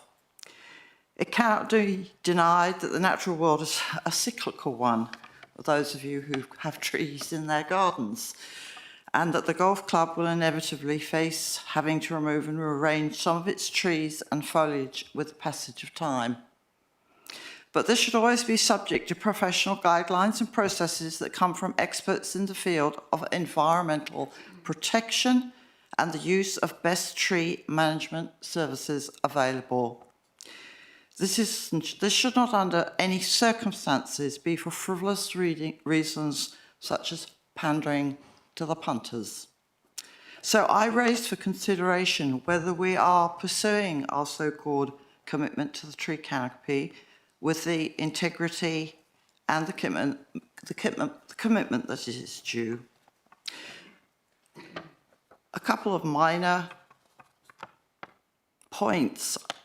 Since December's council meeting, there appears to have been a certain amount of what might be termed juggling of the numbers, the trees that will actually be impacted by the proposed removals. 1 week it's X number of trees, and a fortnight later it's a different number of trees. This suggests that there is not a uniform understanding about what is the criteria under which trees should remain or be removed.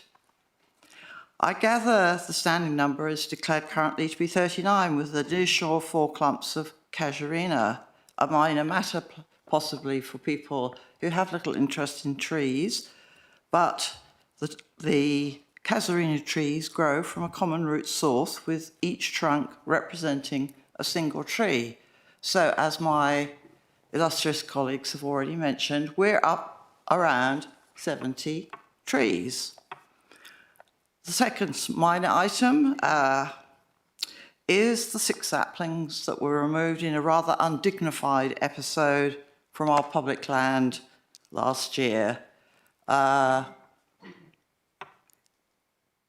These were removed against community preference by a select few who believed that they had some viewing rights of the river which overrides our environment, our ability and our desire to build our tree canopies. Whether this could be regarded as frivolous depends on how much you value the efforts to build canopy rather than resist it. Nevertheless, this little, not debacle, but shenanigans was at a public cost of more than $50,000 and many, many disappointed community members. I was glad not to be involved and hence embarrassed. We are all aware South Perth has a diminishing tree canopy, and the removal of significant numbers of both young and mature trees, such as on the scale proposed by the golf club, will degrade aspects of the local environment and its natural assets. Removal on this scale, as we keep reminding you, is also in direct contravention of this city's principles and pledge to protect our remaining green city. As residents, we aspire to protect as many trees as possible in our natural environment, as every tree matters, and we deeply hope that our elected councillors and city planners will pursue a similar path. Thank you very much. Thank you for your deputation, Dr Johnston. Councillors, any questions for Dr Johnston this evening? No. Thank you very much for your deputation. Thank you very much indeed. I'd now like to invite Mr Max Smakura of Como, who is speaking against the officer recommendation at item 10.4.1. Welcome to you, Mr Smakura. I hope I've pronounced your surname correctly. Yeah. Microphone It's always is a yours. struggle. Well, glad I got it right. Welcome to you. We look forward to your deputation. Yeah, mine will be very short. We've talked a lot about trees, canopies and urban green space. So what goes with that goes with the creatures that live in the trees. Royal Perth Golf Course has not yet undertaken an independent wildlife audit in support of tree removal works proposed for its property. So I'm not talking about an audit of the trees to be removed, I'm talking about a wildlife audit. This activity is commonplace and indeed essential prior to seeking approval for works involving the destruction of numerous trees that support and are the natural habitat, the local protected animals and birds. And you know, I don't want to make this long, but you can go back to mining companies. I come from a mining background, so I know. They go through huge efforts to satisfy the compliance requirements environmentally to protect fauna, even down to little spiders that might live in crevices in the ore that they're trying to mine. So we're talking about something much more visible, and we saw the photograph before, the possum in one of the trees at the golf course, taken by somebody at the golf course who works there. And it's a visible thing that we're doing. It's a tangible activity that we're undertaking. So groundkeepers at the Royal Perth Golf Club have recently confirmed habitation of many vulnerable species, and the community has previously provided photographic evidence at the council meeting. We saw that tonight, including possums, bulbuck owls, bobtail skinks and endangered black cockatoos, which habitually visit the area and forage. At the very least, the removal of significant numbers of trees at this property implies the loss of numerous precious creatures which would be preserved and protected to the best of our ability and in line with our alleged commitment to the environment and all that rely on it. So it begs the question, why has the city not yet sought an independent wildlife audit from the Royal Perth Golf Club prior to any professional tree removal being considered, and how can we ensure that this matter is addressed so that the council is fully briefed on the wildlife facts prior to decision making? Thank you for listening. Thank you, Mr Smakura, for the deputation. Councillors, any questions? No. Thank you very much for your deputation. Thank you. I'd now like to invite Mr Oliver Crosswaite of South Perth, who is speaking against the officer recommendation at item 10.4.1. Welcome to you, Mr Crosswaite. We look forward to your deputation. The microphone is yours. My concern is with the proposal to remove the mature trees from the Royal Perth Golf Club course. Firstly, with respect to damage caused to a community asset, since December's council meeting, the golf club has changed the number of trees it seeks to destroy from 75 to 80 to 39, plus four clumps of casuarina. With regard to the latter proposal, i.e. the removal of 39 trees and 4 clumps of casuarina, it is important to note that as a genus, casuarinas grow from a common root source where each trunk is determined to be a tree in common with other such trees which, for example, include the Wollemi pine, eucalypt, acacias and melaleuca trees. Therefore, it begs the question, has the golf club sought to disguise the actual number of trees it seeks to remove from this community asset? when in reality the total number of trees to be cut down is more likely to remain at around 80 when taking into account the removal of the casuarina trees.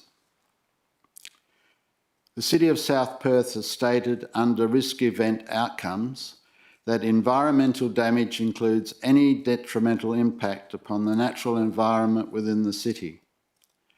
This includes failure to maintain or enhance the natural environment within the city. Clearly, whether it involves the removal of 39, 75 or 80 trees, it would be without doubt cause environmental damage to the community's asset and environment.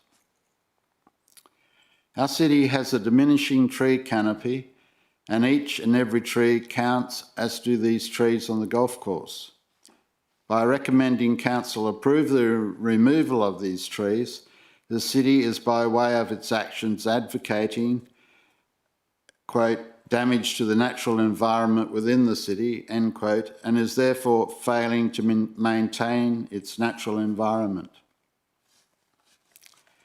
Due to outdated data relating to our city's tree canopy, the estimated coverage after the removal of these trees would be significantly affected. This would lead to a significant reduction in our canopy cover and undo or threaten any standing the city may have as a leafy suburb. With respect to strategic direction, leadership aspiration and a proposed councillor workshop, trees and public land. In 2025, a motion was passed that a workshop be held for councillors to learn about and become more informed about considerations with regard to tree planting on public land. Is it not prudent that this workshop should include information and considerations regarding tree removals from public land too? The Golf Club talks about planting 8,000 trees and shrubs, which in itself is misleading given that the vast majority of these plantings are grasses or monocotyledons. By all means, the Golf Club can plant 8,000 trees and shrubs, but it should not cut down any mature trees.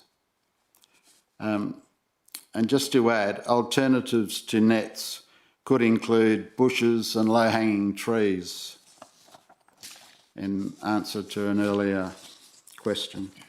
Thank you. Thank you, Mr Crosswaite, for your deputation. Councillors, any questions this evening? Councillor Raison.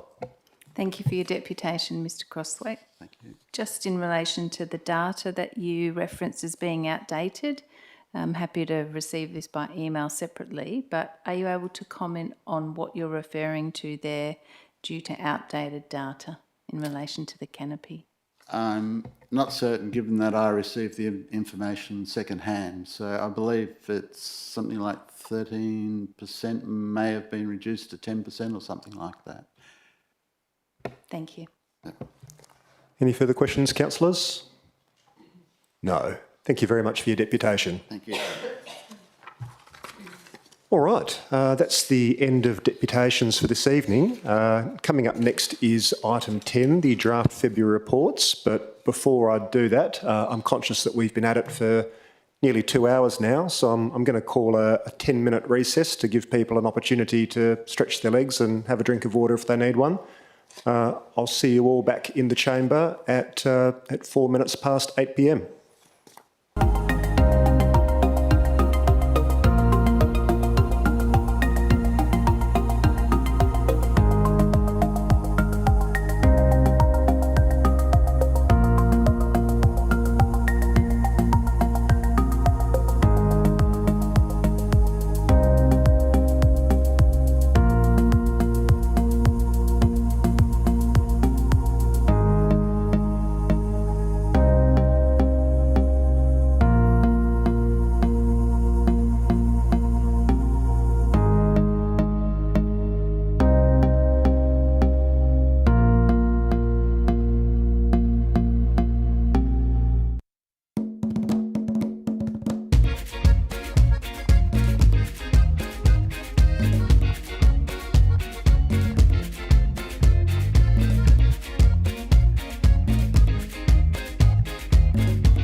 We've just finished off deputations. We're now into item 10, which is the draft February reports. So I'll now hand you over to the Chief Executive Officer, Ms. Liz Ledger, to take you through the balance of the draft February reports. Ms. Ledger.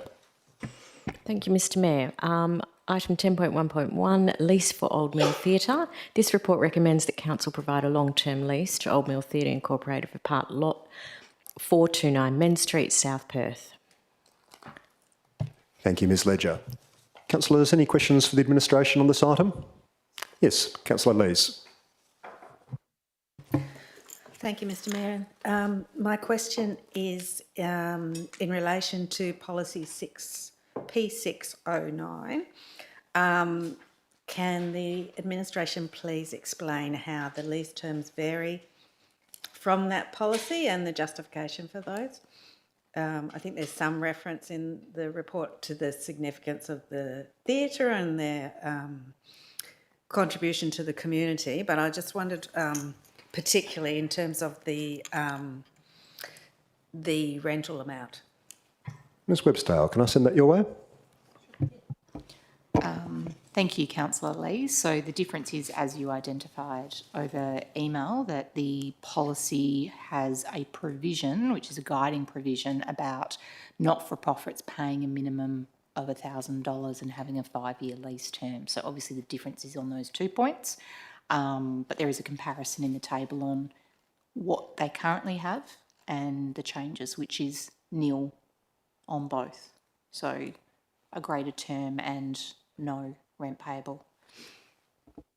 Thank you, Ms. Webstale. Another question, Councillor Lees? So My question was also about the justification for the rental variation. There's a lot of items in the report on the community benefits. That's all the information in the report, but it's obviously up to council as to whether they want to charge a rent or not. Thank you. Any further questions, councillors? Councillor De Souza. Thank you, Mr. Mayor. Apart from the sort of, I guess, program of works the theatre has listed in the report, which it received grant funding for, is there anything else which might sort of arise during the term of the lease, being the next sort of 21 years or over the next few years, which is any large structural work which the city has picked up, which the city might be on the hook for, or is that generally considered pretty okay? Who should I send that to, folks? Ms. Webstale? Sorry, can I just clarify, Councillor De Souza, you're talking about from an asset management point of view? Correct. Correct. Okay, so your question, if I may paraphrase, is there any identifiable structural works that would be the requirement of the landlord? Yeah, I'll have to take that one on notice and get back to you as against the asset management plan. Thank you. Any further questions on this item, councillors? No. Next item, please, Ms. Ledger. Thank you. Item 10.1.2, RFT 7-2025, provision of new change room building for Collier Reserve. This report recommends council accept a tender submitted by Hoskins Investments Proprietary Limited, ATF MR Hoskins Family Trust, for the provision of a new change room building for Collier Reserve. Thank you, Ms. Ledger. Councillors, any questions for the administration on this item? Ms. Lees, sorry, Councillor Lees. Thank you, Mr. Mayor. Just one question. I just was wondering what is going to happen to the existing change room building? Is that to be removed once this one's completed, or is it going to Ms. Amprema? be retained? Yeah, thank you for the question. No, the existing building will stay. It has other users currently in that facility. So there will be some minor works as part of a different contract to modify part of that building, but they're very minor and the building will stay. Any further questions on this item, councillors? And apologies again to Councillor Lees there, slip of the tongue. Next item, please, Ms. Ledger. Item 10.1.3, RFT 8-2025, provision of new public toilets and change in place of building at Neil McDougall Park. This report recommends council accept a tender submitted by LKS Constructions Proprietary for the provision of new public toilets and changing places building at Neil McDougall Park. Thank you, Ms Ledger. Councillors, any questions on this item, bearing in mind that there is a confidential attachment? Gone. Next item, please, Ms Ledger. Item 10.3.1, proposed scheme amendment number 3 to local planning scheme number 7, lot 1, Labouchere Road, South Perth. The purpose of this report is for council to consider scheme amendment number 3 to local planning scheme number 7 to zone lot 1, Labouchere Road, South Perth, private community purposes. Thank you, Ms Ledger. Councillors, any questions? Councillor Lees. Thank you, Mr Mayor. My question is that the Royal Perth Golf Club consultants refer in their report to the proposed zoning as an interim zoning, so they're happy for it to be an interim zoning. I'm not aware if there is such a thing as an interim zoning, but I was just wondering, is it the city's intention that the zoning be interim, or is it simply the preferred zoning for the site? Ms Shaw. Thank you, Mr Mayor. The proposed zoning included in the scheme amendment is the city's preferred zoning at this point in time. If we receive further information from the Royal Perth Golf Club at a later date as to a different zoning that they prefer, we would consider that information on its merits. Thank you. Any further questions, councillors? No. Next item, please, Ms Ledger. Item 10.3.2, response to Council Resolution 1225-250, including proposed closure of South Perth Esplanade Car Park number 11. This report provides an update on Resolution 1225/60 made by Council on the 16th of December 2025 Ordinary Council meeting and proposes the closure of South Perth Esplanade Car Park SPE 11 to address antisocial behaviour. Thank you, Ms Ledger. Now, councillors, I've declared a financial and proximity interest in this item, so if there are any questions, I'll leave the room now and allow Deputy Mayor Brenda Abranis to take my place. Does anyone have any questions on this item? Yes, we do. Okay. In that case, I'll invite the Deputy Mayor to take my place, and if someone would be kind enough to grab me afterwards.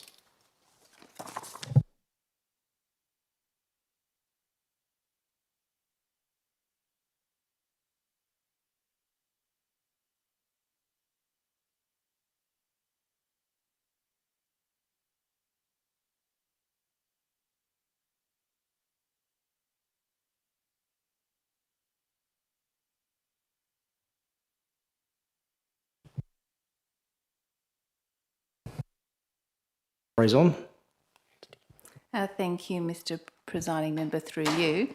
My question in relation to this, it'd be helpful to understand the types of consultation that have happened with the community in relation to this proposal, specifically whether the buildings that are closest to this particular car park, whether any of the residents in those buildings have been consulted. Might be difficult to, the second part might have to be taken on notice. Thank you, Councillor Raison. Ms CEO. Thank you, Deputy Mayor. Councillor Raison, no, there hasn't been consultation with individual residents of those apartments. The consultation has been with the small group that were provided deputations to council back in December. The opportunity is for a trial, which then we would gather feedback on from the residents. So that's the basis of the option. Thank you, Ms Ledger. And one more question in relation to that. If you could just clarify that group, when you say who made deputations, was that from the December meeting, or roughly how many people are in that group? Thank you, Ms CEO. Thank you. It is from the December meeting, and there are 6 people on that group, and they represent different locations in that area. I'm happy to provide their names to you, who they are, if you like. Would that be helpful right now or later? Yep. Thank you. Elected members, are there any more questions with regard to this item? Yes, Councillor Lees. My understanding is that the mobile CCTV trailer has been at the car park for some time now, and I'm just wondering what impact that has had on the inappropriate behaviour there. Thank you. Who should take that one, Ms CEO?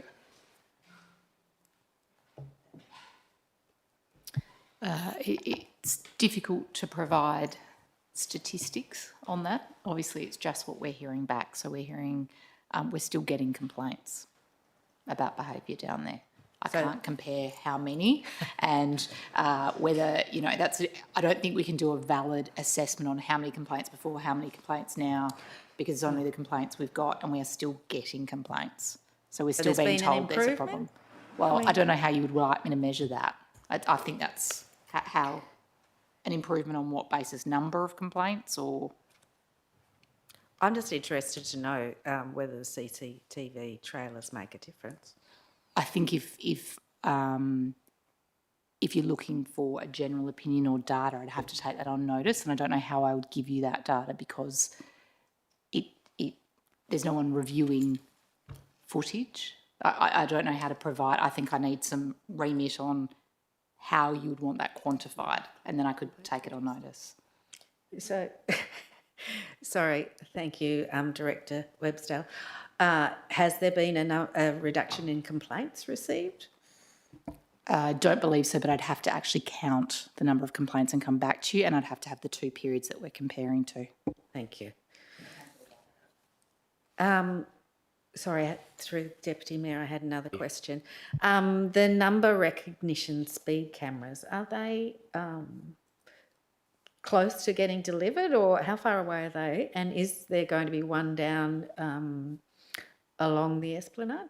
Ms. CEO. Thank you, Councillor Lees. So number recognition speed cameras are for speeding. I don't think the issue on the foreshore that is generating complaints is speed, it's more noise and antisocial behaviour. So what we're looking at is a number of different options. The CCTV mobile unit acts as some deterrent, and we'll be looking at other infrastructure to assist with that, but no vehicle recognition speed cameras won't be one of them. What we're looking at is possibly from the Road Safety Commission, there's the noise activated ones, which is the ones that will provide the data that we need rather than speed activated, if that makes sense.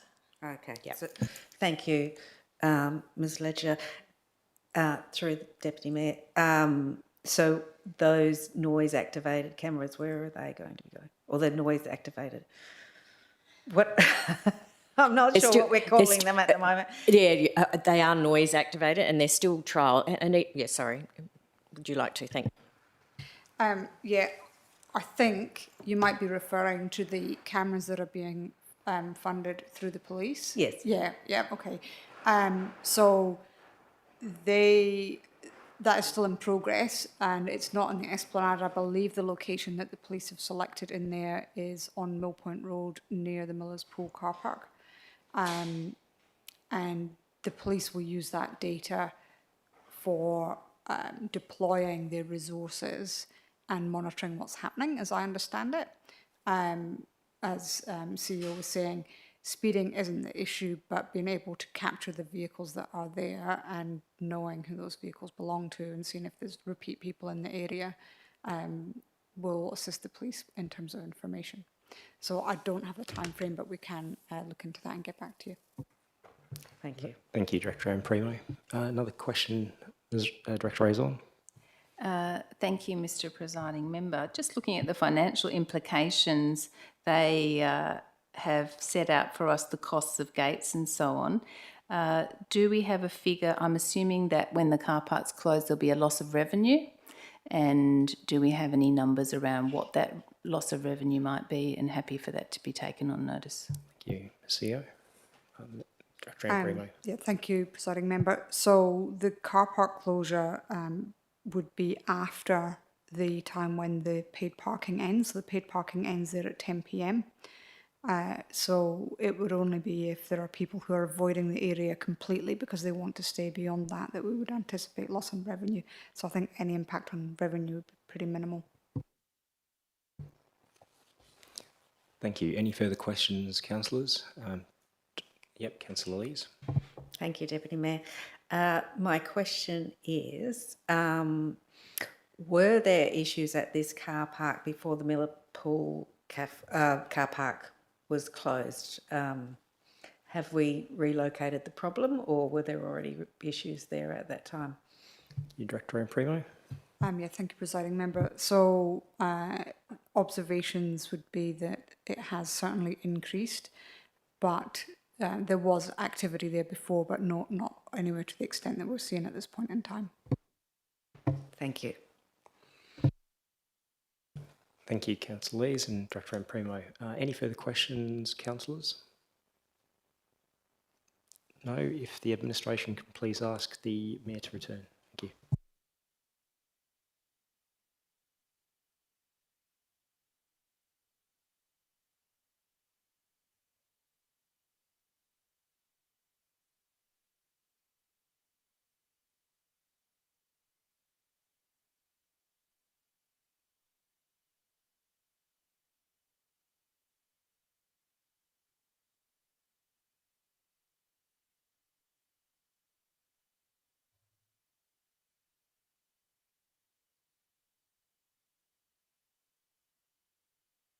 Thank you, folks. I assume we're up to item 10.3.3.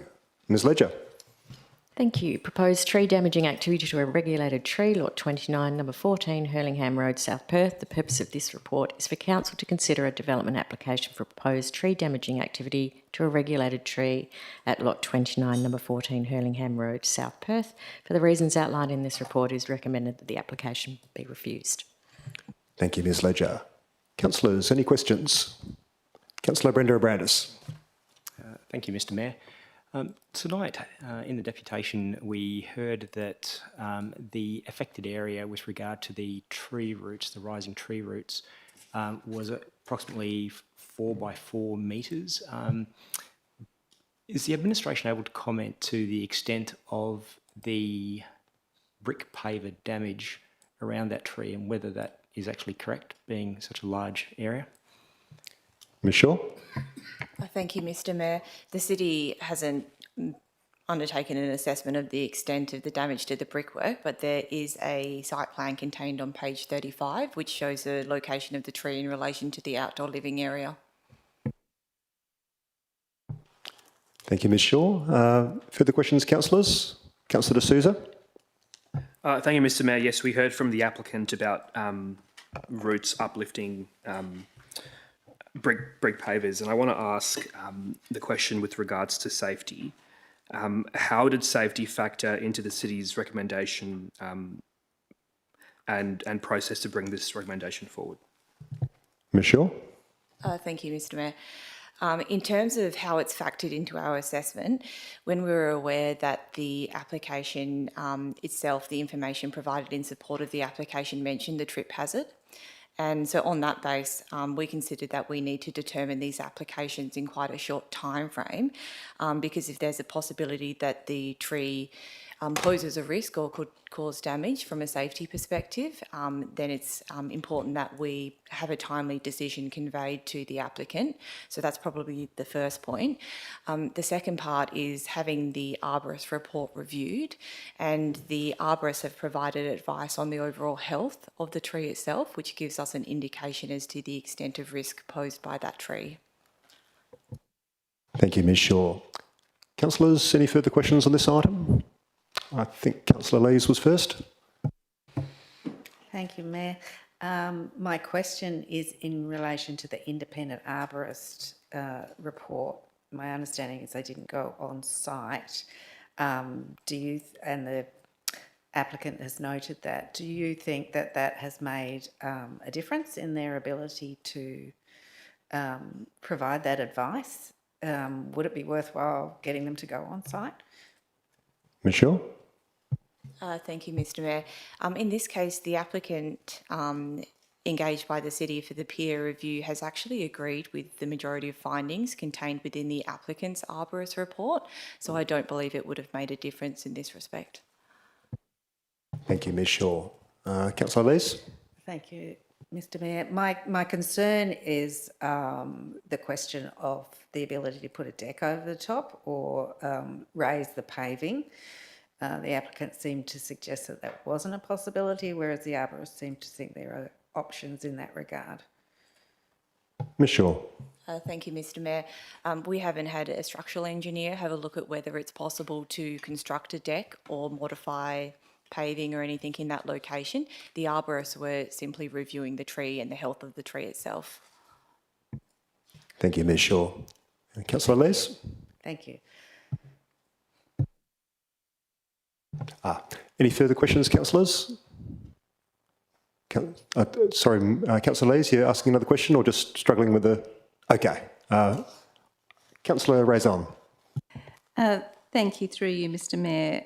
Just the question about, as we navigate new ground here, about on-site visits, it'd be helpful to understand, obviously we want to give people every opportunity and provide as much assistance as we can. So what position do we take about actually making a site visit, and what are the reasons behind why we do or don't make a site visit? Ms Shaw. Thank you, Mr Mayor. The planning officers will typically go out on site and at least have a visual inspection of the tree itself. As I mentioned earlier, in terms of our timeliness in making these decisions, that was factored into how we've gone about our assessment. But you're correct in that it is a new policy, and we are navigating how we'll go about undertaking assessments in this respect to make sure we can consider the views of the applicant as well as undertaking an independent assessment of the tree. Thank you. Any further questions, councillors? Councillor Howling?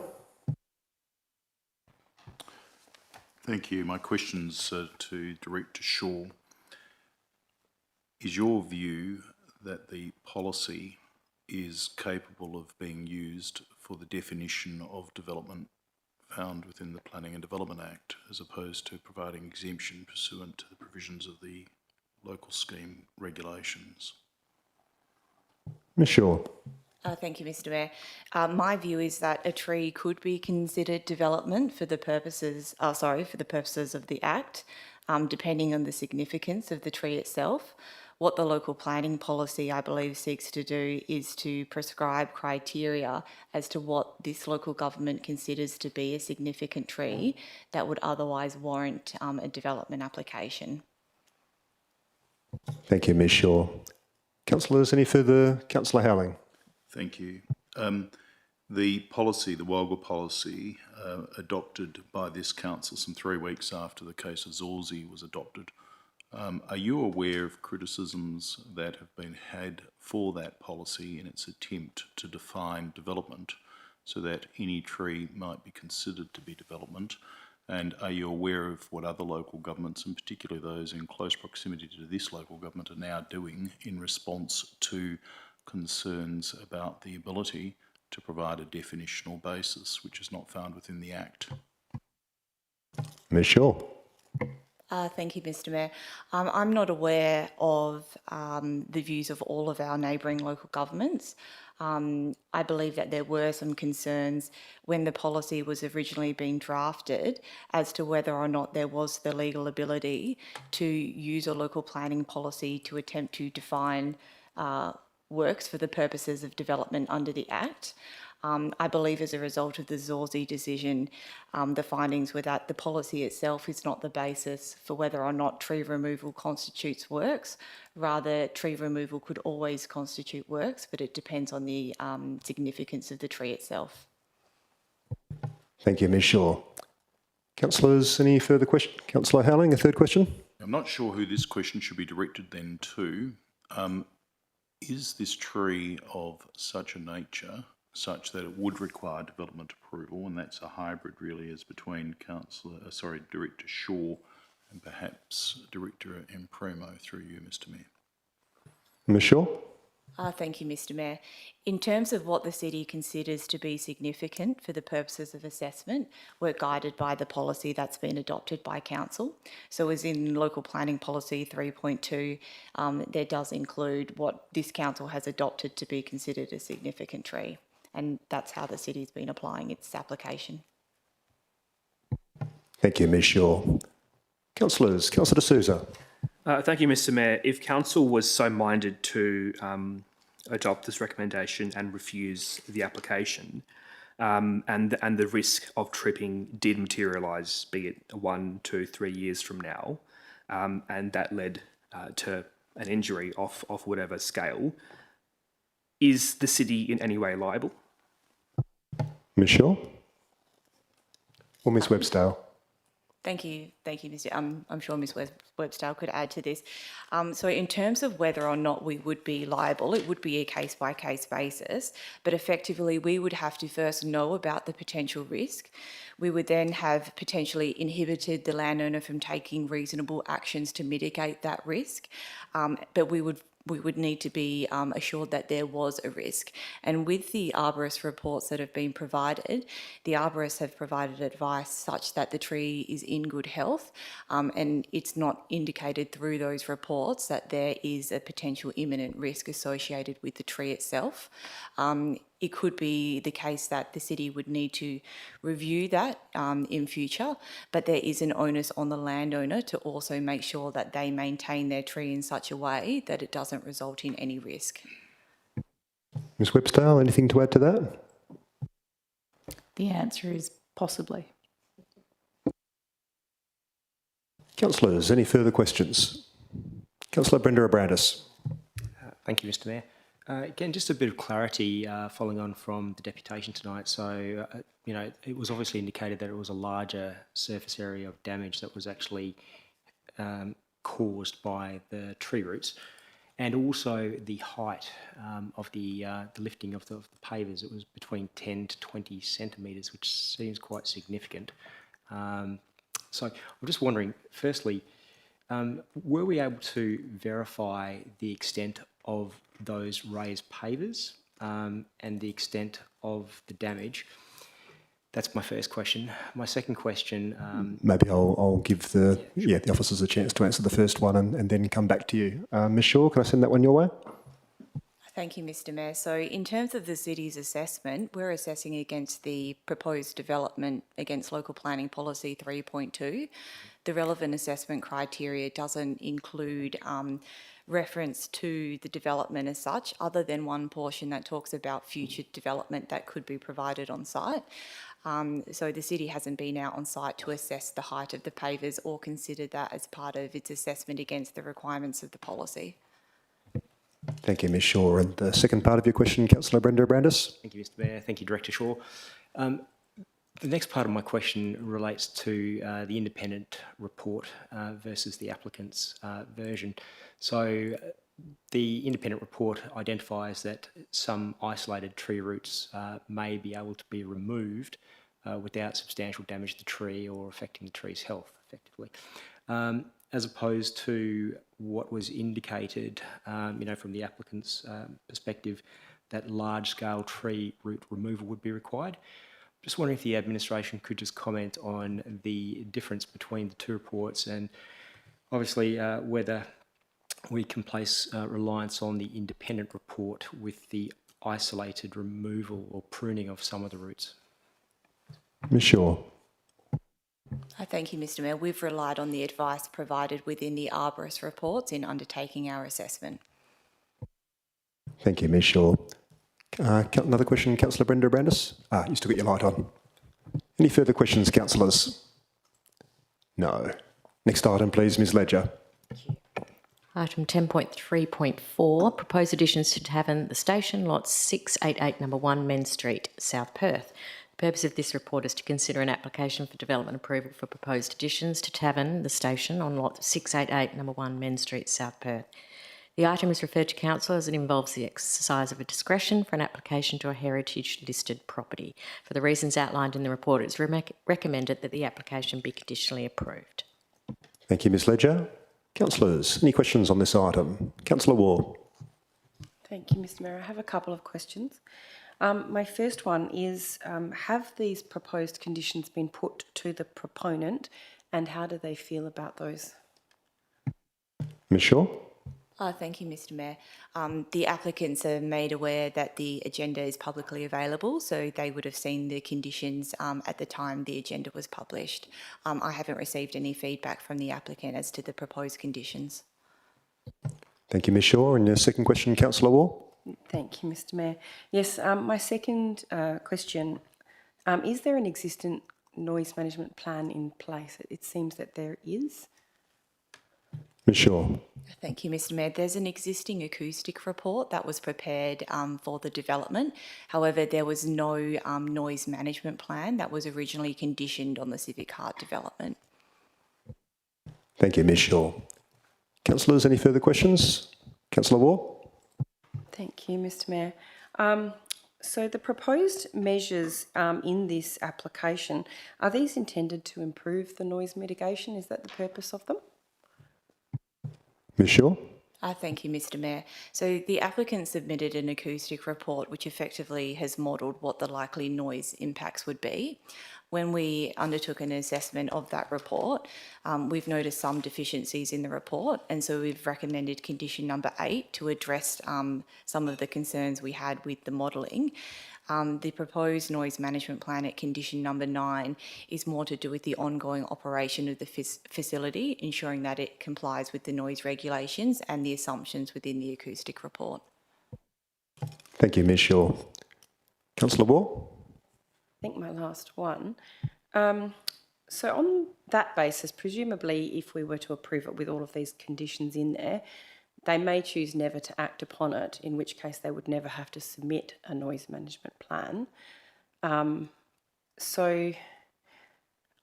questions really relate to conditions number 8 and 9, and I'm trying to assess whether those two conditions actually fairly and reasonably relate to the application as made, or if they are something that I know that noise is often dealt with in other ways, and whether this is sort of, for want of a better phrase, a sneaky way of trying to get that in. Ms Shaw? Thank you, Mr Mayor. It's certainly open to council to remove the conditions. In terms of whether it relates to the development, enclosing or having a new structure over that area could likely impact noise modelling itself and how that noise reverberates. And so in the interest of a complete assessment, we'd requested the acoustic reports just to undertake that modelling to see if there was any impact on adjacent residents. Thank you, Ms Shaw. Councillors, any further questions on this item? Councillor Lees? Thank you, Mr Mayor.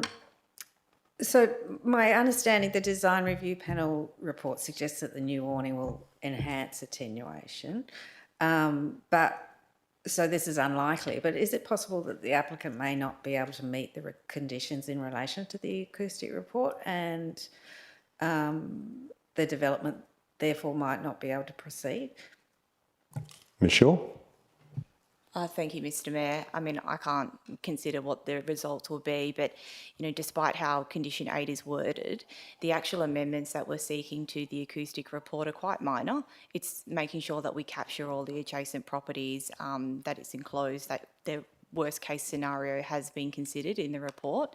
But yes, I would need to see the outcomes of that before knowing whether or not it could comply with the noise regulations or not. I think based on the modelling that's been provided in the original report, it's highly likely that they would be able to comply. Thank you, Director Shaw. So I suppose the question for me is whether it's appropriate to get that information before the application is approved, or to put it as a condition. Ms Shaw? Thank you, Mr Mayor. I mean, there's two ways that it could be done. The city could request that information and not progress with the application until that information was forthcoming.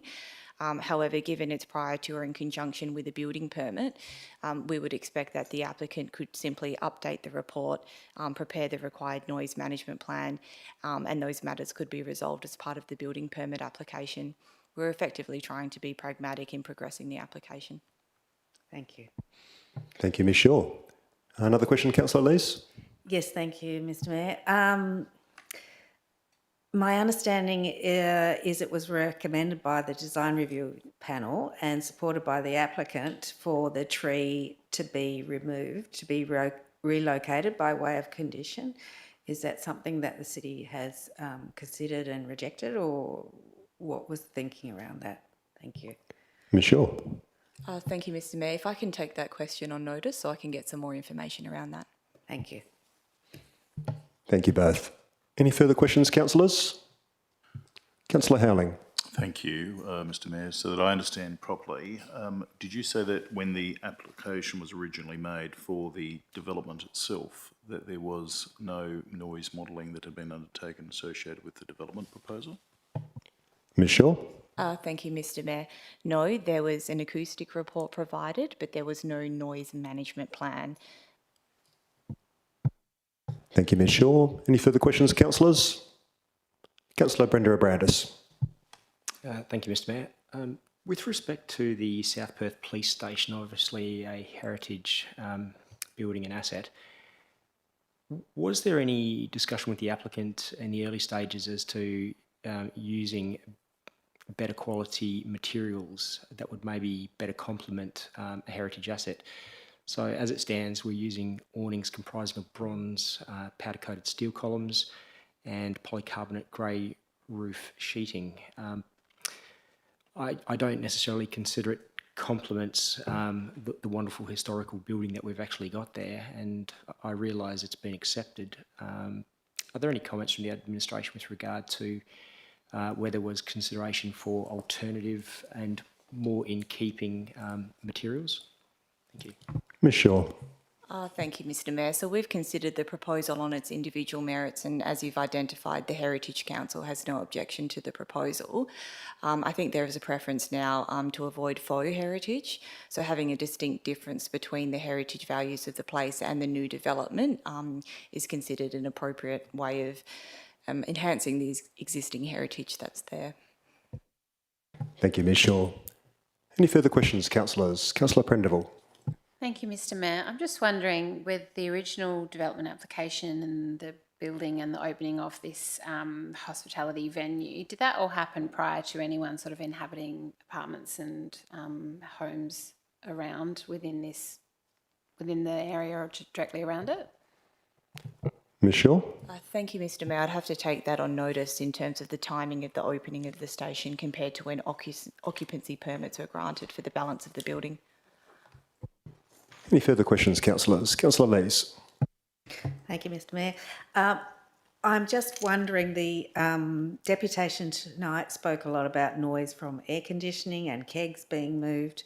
Those sort of things are not changing as part of this. They're not part of this proposal to any alterations to that area where that disturbance is coming from?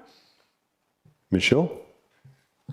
Thank you, Mr Mayor. No, they are not considered as part of this development application, and the City has provided comments in that respect in the schedule of submission, as that was contained within their formal submission. Thank you. Thank you, Ms Shaw. Any further questions, councillors? No. Okay. Next item, please, Ms Ledger. Item 10.3.5, tree damaging activity to a regulated tree, lot 42, number 20 Carew Street, South Perth. The purpose of this report is for council to consider a development application for proposed tree damaging activity to a regulated tree at lot 42, number 20 Carew Street, South Perth. For the reasons outlined in this report, it's recommended the application be conditionally approved. Thank you, Ms Ledger. Councillors, any questions on this item? Councillor D'Souza. Thank you, Mr Mayor. My question is with regards to the last part of the condition, which states, as regards the replacement tree, quote, must be retained and maintained to the satisfaction of the City of South Perth. How would this part of the condition be implemented or enforced? Ms Shaw. Thank you, Mr Mayor. We have a compliance officer who can undertake inspections to ensure compliance, and we can also use aerial imagery. Thank you, Ms Shaw. Councillors, any further questions on this item? Councillor Brenda Abrandis. Thank you, Mr Mayor. Would there be any discussions with the applicant as to the variety species of tree that would be planted? And I'm just mindful, obviously providing habitat for some of the bird life would probably should be given good consideration to. Ms Shaw. Thank you, Mr Mayor. Yes, we would liaise with the landowner because it's obviously still their property and it's in their interest to have a tree that they would like to keep on the site.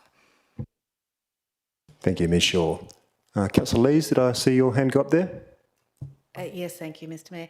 I'm just wondering that one of the deputations referred to the size of the tree, 2 metre tree to be required by condition, and suggested that could be greater. I'm just not sure about the availability of larger trees, how practical that is. Ms Shaw. Thank you, Mr Mayor. Yes, I believe that height and litre pot size also has a higher survival rate if it's planted compared to a mature tree, and so that was the size that was recommended. Thank you. And a further question? Oh, no, I was a bit quick with the light there. Do you have one?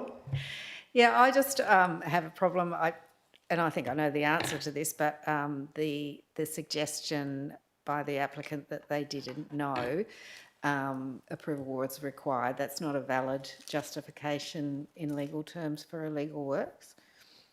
I suppose that's a question to you. Ms. Shaw? Sorry, Mr. Mayor, if I can clarify, are you asking whether that's a defence or whether that would be a consideration in enforcement action? Both, probably. Thank you. So I can't speak to whether the applicant knew or read any documentation that was provided. I also wouldn't be able to comment on whether a magistrate's court would consider that to be a valid defence or not. I can provide advice in terms of whether or not it would be in the public interest to prosecute, and some of those considerations would be whether we had a reasonable prospect of a conviction, and part of that would be whether there has been an admission to the work that is carried out by the landowner, and obviously the impact that it's had on the community as a whole. Thank you. Thank you, Ms. Shaw. Councillors, any further questions on this item? No. Next item, please, Ms. Ledger. Thank you. Item 10.3.6, Rivers Regional Subsidiary Waste to Energy Contract Amendment, to present to Council for endorsement a revised waste to energy waste supply agreement, which has been endorsed by Rivers Regional Subsidiary. Thank you, Ms. Ledger. Councillors, any questions on this item? No. Next item, please, Ms. Ledger. Item 10.4.1, Royal Perth Golf Club Incorporated Stage 3 works, for Council to consider the Royal Perth Golf Club Inc. request for approval of Stage 3 works on Crown Reserve 10250. Thank you, Ms. Ledger. Councillors, any questions? Councillor Lees. Thank you, Mr. Mayor. I note that the city's report says that a relevant consideration is the Stage 3 works form a necessary component of and represent the culmination of the wider comprehensive course renewal program developed by Royal Perth Golf Club under its master plan for the reserve. Can the city advise whether it or the council had, or it and the council had any visibility of the details of Stage 3 works and the extent of proposed tree removal when it approved Stage 1 and 2? Ms. Ledger, you're the reporting officer. Who should I send that to? We'll take that one on notice. Thank you. Further question, Councillor Lees? Yes, thank you. The city's report says that a relevant consideration is that the golf course does not require the city's consent under the lease for the removal of any mature trees that have not been entered on the tree preservation order. Can the city confirm under the lease the golf course does require approval for major alterations or improvements to the lease, and the proposed tree removal and revegetation could reasonably considered major alterations? Ms. Ledger? Apologies, I'll refer that to Ms. Webstone in terms of... Just want to clarify, are you asking in relation to clause 6 specifically? Yes. So to clarify, the question is the tree removal captured by clause 6? Yes. Yes. So it is major approval alterations. is all of it. So approval for Stage 3 is under clause 6. Yeah. And the Stage 3 works include tree removal. Okay. So, yeah. The wording says that it doesn't require removal under the lease for the removal of the trees, but it does require removal. Works require approval. And tree removal is works. The approval is required to be assessed against clause 6, not clause 4. Thank you. I've got a further question, if that's okay. I have a couple more, actually. The city's report says that the urban greening strategy is not a matter or issue that arise under the lease, but the strategy says it applies to all city locations, foreshores, parks, gardens, recreational spaces, open spaces, streetscapes, bushland, buildings and environmental reserves. So I find this a bit confusing, and I imagine the community would too. And I'm wondering if there are other reserves and city managed land where the same might be the case as it is, or is it only the Royal Perth Golf Club that the strategy doesn't apply to? Is that Ms Ledger or Ms I think Webster? there's two questions in there and they need to be distinctly answered. So the first one was, in essence, if I understand the question, why does the greening strategy not apply to the lease? Is that the first part of the question? The report says it doesn't apply. It's not a matter to be considered. And I'm just wondering whether that applies to other areas. Yeah, so that was the second part of your question. So the first part seemed to be a question on to confirm that the urban greening strategy doesn't apply to the lease. Well, I just find it confusing. The advice from you is that, or from the administration, is that it's not relevant when we're considering this proposal. And to me, that's confusing, but that's the advice. So I'm just wondering whether there are other properties in the city. Well, I think each property would need to be looked at on a case-by-case basis. I can't answer for every property in the city because it depends whether it's an application pursuant to what other documents. So is it an application for consent under a lease? Is it an application for a tree removal? There's so many different factors in there.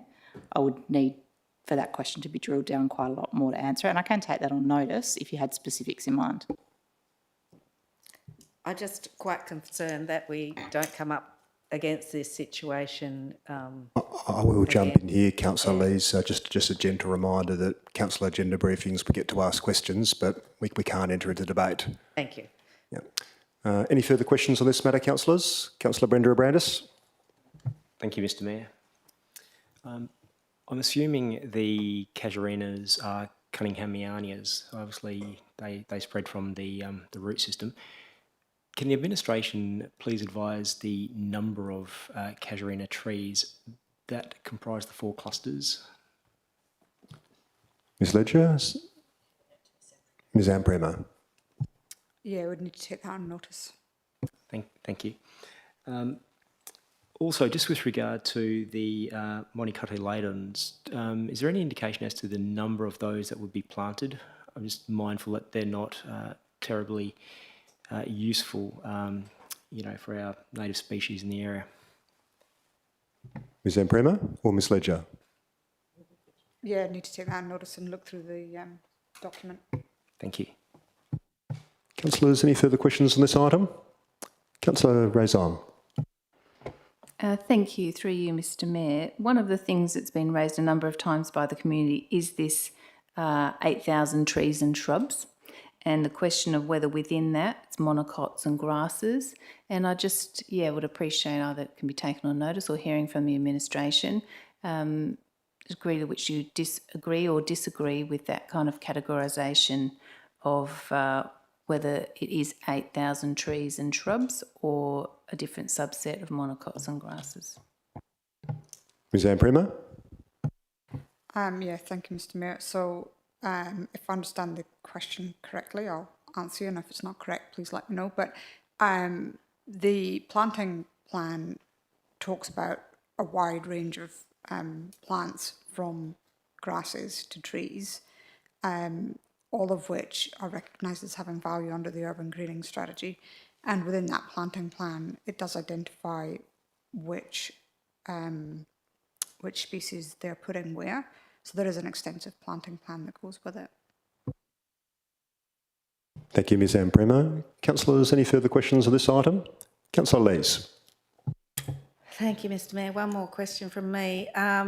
The city's report says that a relevant consideration is the majority of trees that are proposed to be removed are exotic varieties rather than species endemic to WA.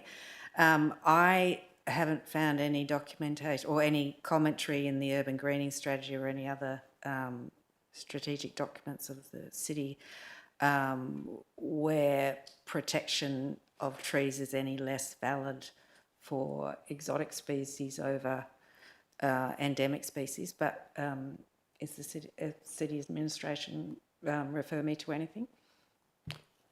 Ms Amprema? Yeah, thank you, Mr Mayor. So you're correct, the urban greening strategy does not sort of place any difference on, the only thing it does emphasise is things that provide habitat for local fauna. Thank you. Councillors, any further questions on this item? I guess I've got one, and it sort of hinges on a similar question that I asked back in December.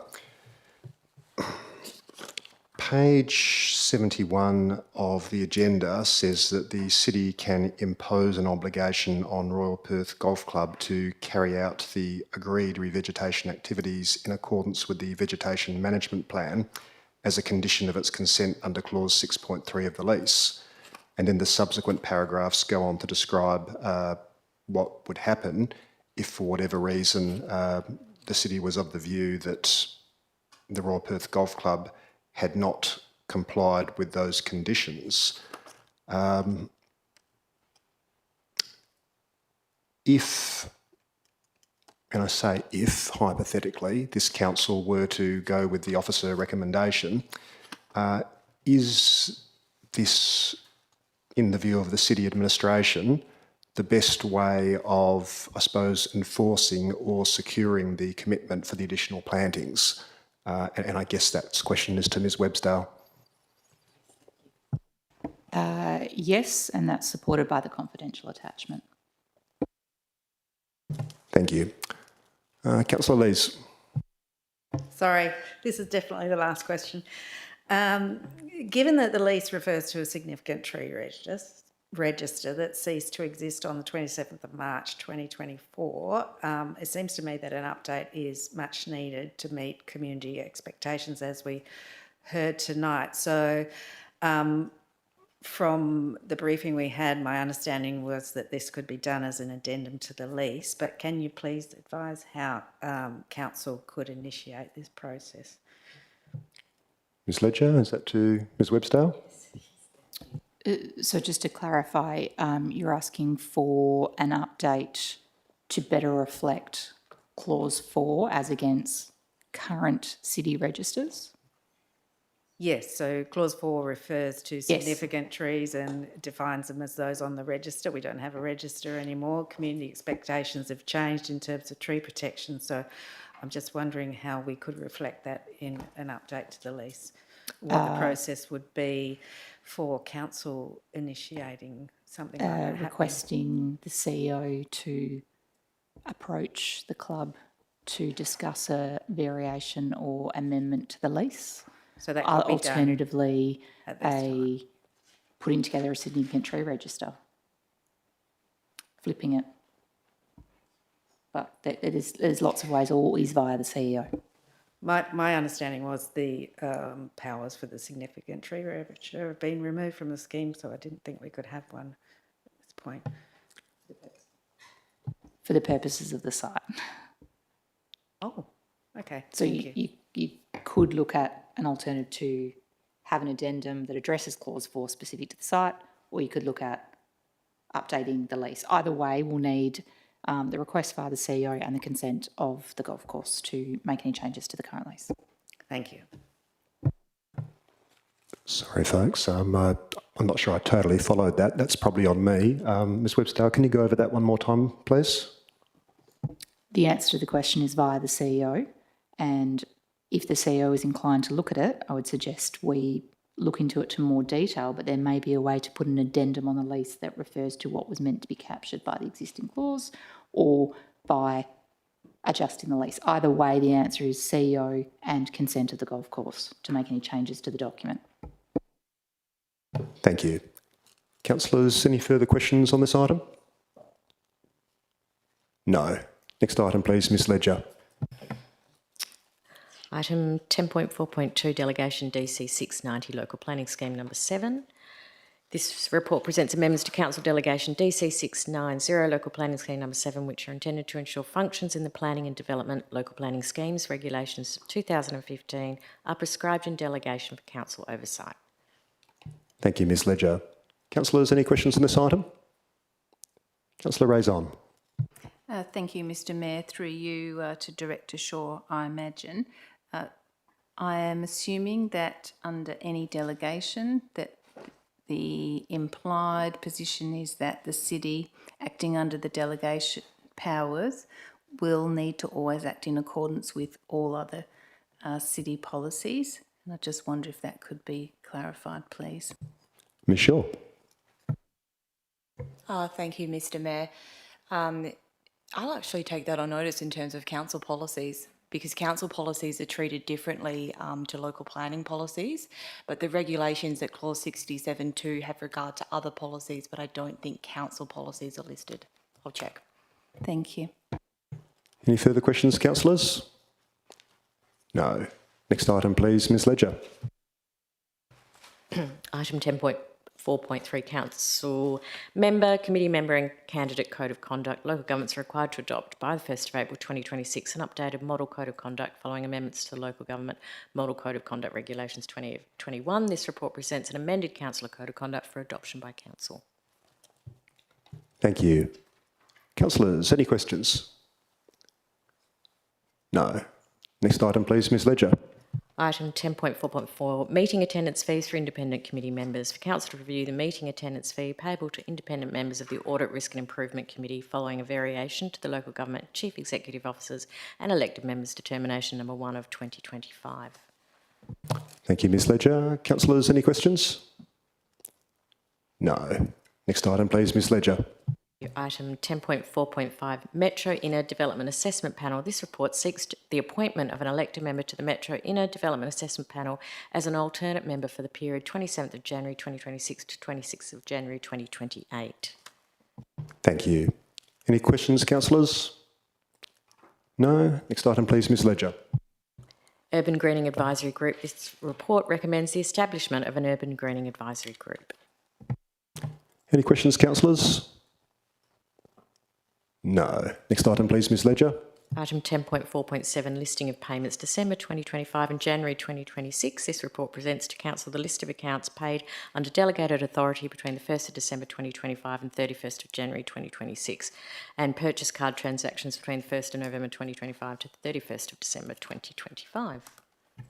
Any questions, councillors? No. Next item, please, Ms Ledger. 10.4.8, monthly financial statements of December 2025. To present to Council the financial statements for December 2025. Councillors, any questions on this item? No. Final item, please, Ms Ledger. Item 10.4.9, monthly financial statements of January 2026. To present to Council the financial statements for January 2026. Any questions, councillors? No. Okay. That concludes item 10. We now move on to item 12, which is motions of which previous notice has been given. Item 12.1 is a notice of motion entitled Mayoral Reporting. Councillors, any questions? Councillor Lees. Thank you, Mr Mayor.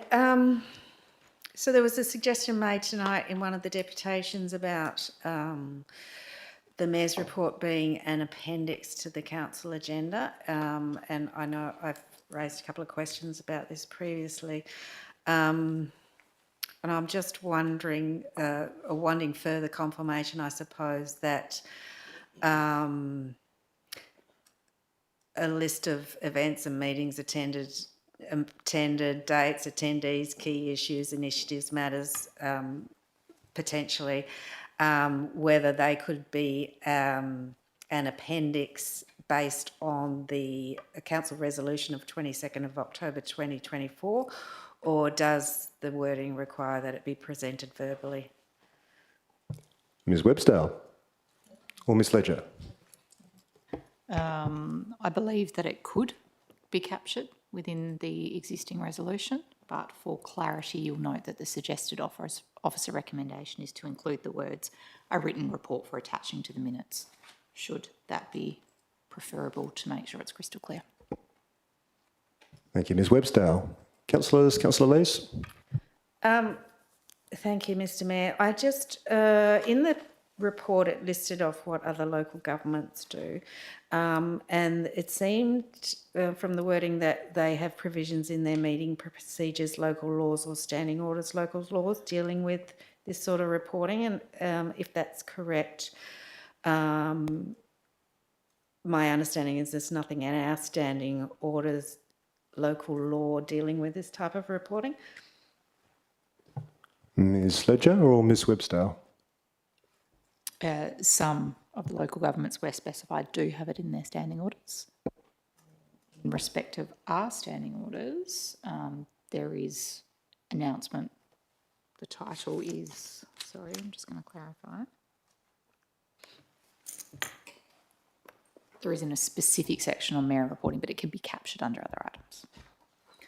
I'm just wondering whether it needs to be under the local law or whether, no. Can have a resolution that adopts the requirement as we have already, or you can have it either way. Thank you. Thank you. Councillors, any further questions? I might ask one. I've had a chance to skim the list that appears at page 106 of the agenda. I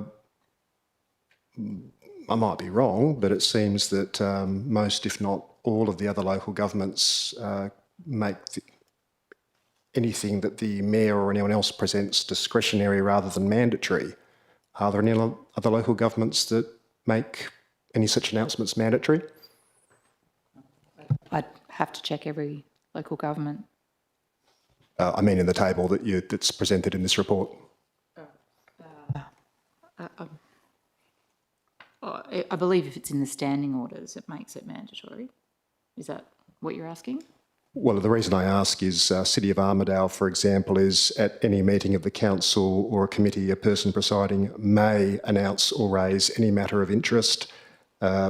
City of Gosnells, at any meeting, the council, the presiding member may announce or direct attention. Coburn doesn't require it. Kwinana says at any meeting of the council, the presiding member may announce. I don't want to waste everyone's time and read through every item here, but is there any in this table where the requirement to make announcements by the presiding member is actually mandatory rather than discretionary? To skim through line by line, it's as listed in the report. I believe most of the ones you've identified do say may, which is discretionary. But Thank you. Councillors, any further questions? Councillor Raison. Thank you, Mr Mayor. I've got a few questions under this one, which probably involve going back to the original council decision 1024 of 2024. Whether the original council decision in relation to this mayoral report being provided was originally arrived at in consultation and collaboration with you as the mayor? Am I allowed to answer that one, folks? The answer is no, I wasn't consulted. Okay, thank you. And in relation to the current notice of motion or the proposals, has the proposal been arrived at in consultation or collaboration with you? No. So community engagement is a priority, and I guess as the person who's providing the report, and I'm happy, to for this to be taken on notice. Do you have any feedback about the community engagement and the benefits of the current report as it currently is? Are the pluses or minuses or any sort of general feedback at all? Am I allowed to answer that one, folks? I guess I'm not allowed to answer that question. Well, that's up to you, you're the chair. I do want to respect that that the council agenda briefing is not seen as being a place for debate, but I'd be very happy to discuss that offline with anyone. Okay, thank you. Any further questions, councillors? No. All right. The next item is item 12.2, notice of motion, review of the city's foreshore strategy and management plan. Any questions, councillors? Yes, thank you. Has any costings been done on an undertaking of this nature? Who should I direct that to, folks? Ms Ledger? Thank you, Mr Mayor. Yes, Councillor Howling, we have assessed that internally and believe that we can provide an overall desktop approach internally using internal resources. So it will just take staff time.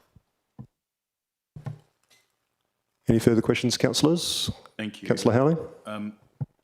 I'm happy to have this answered at a later meeting, but any assessment of the staff time, and then the second question that flows from that is, given it's always been a document worked together with the state agencies with responsibility, have any of those, do you know if the proponent of this or the proposer of this motion has worked with any of the state agencies or had any discussions had by the administration with the state agencies in the proposal?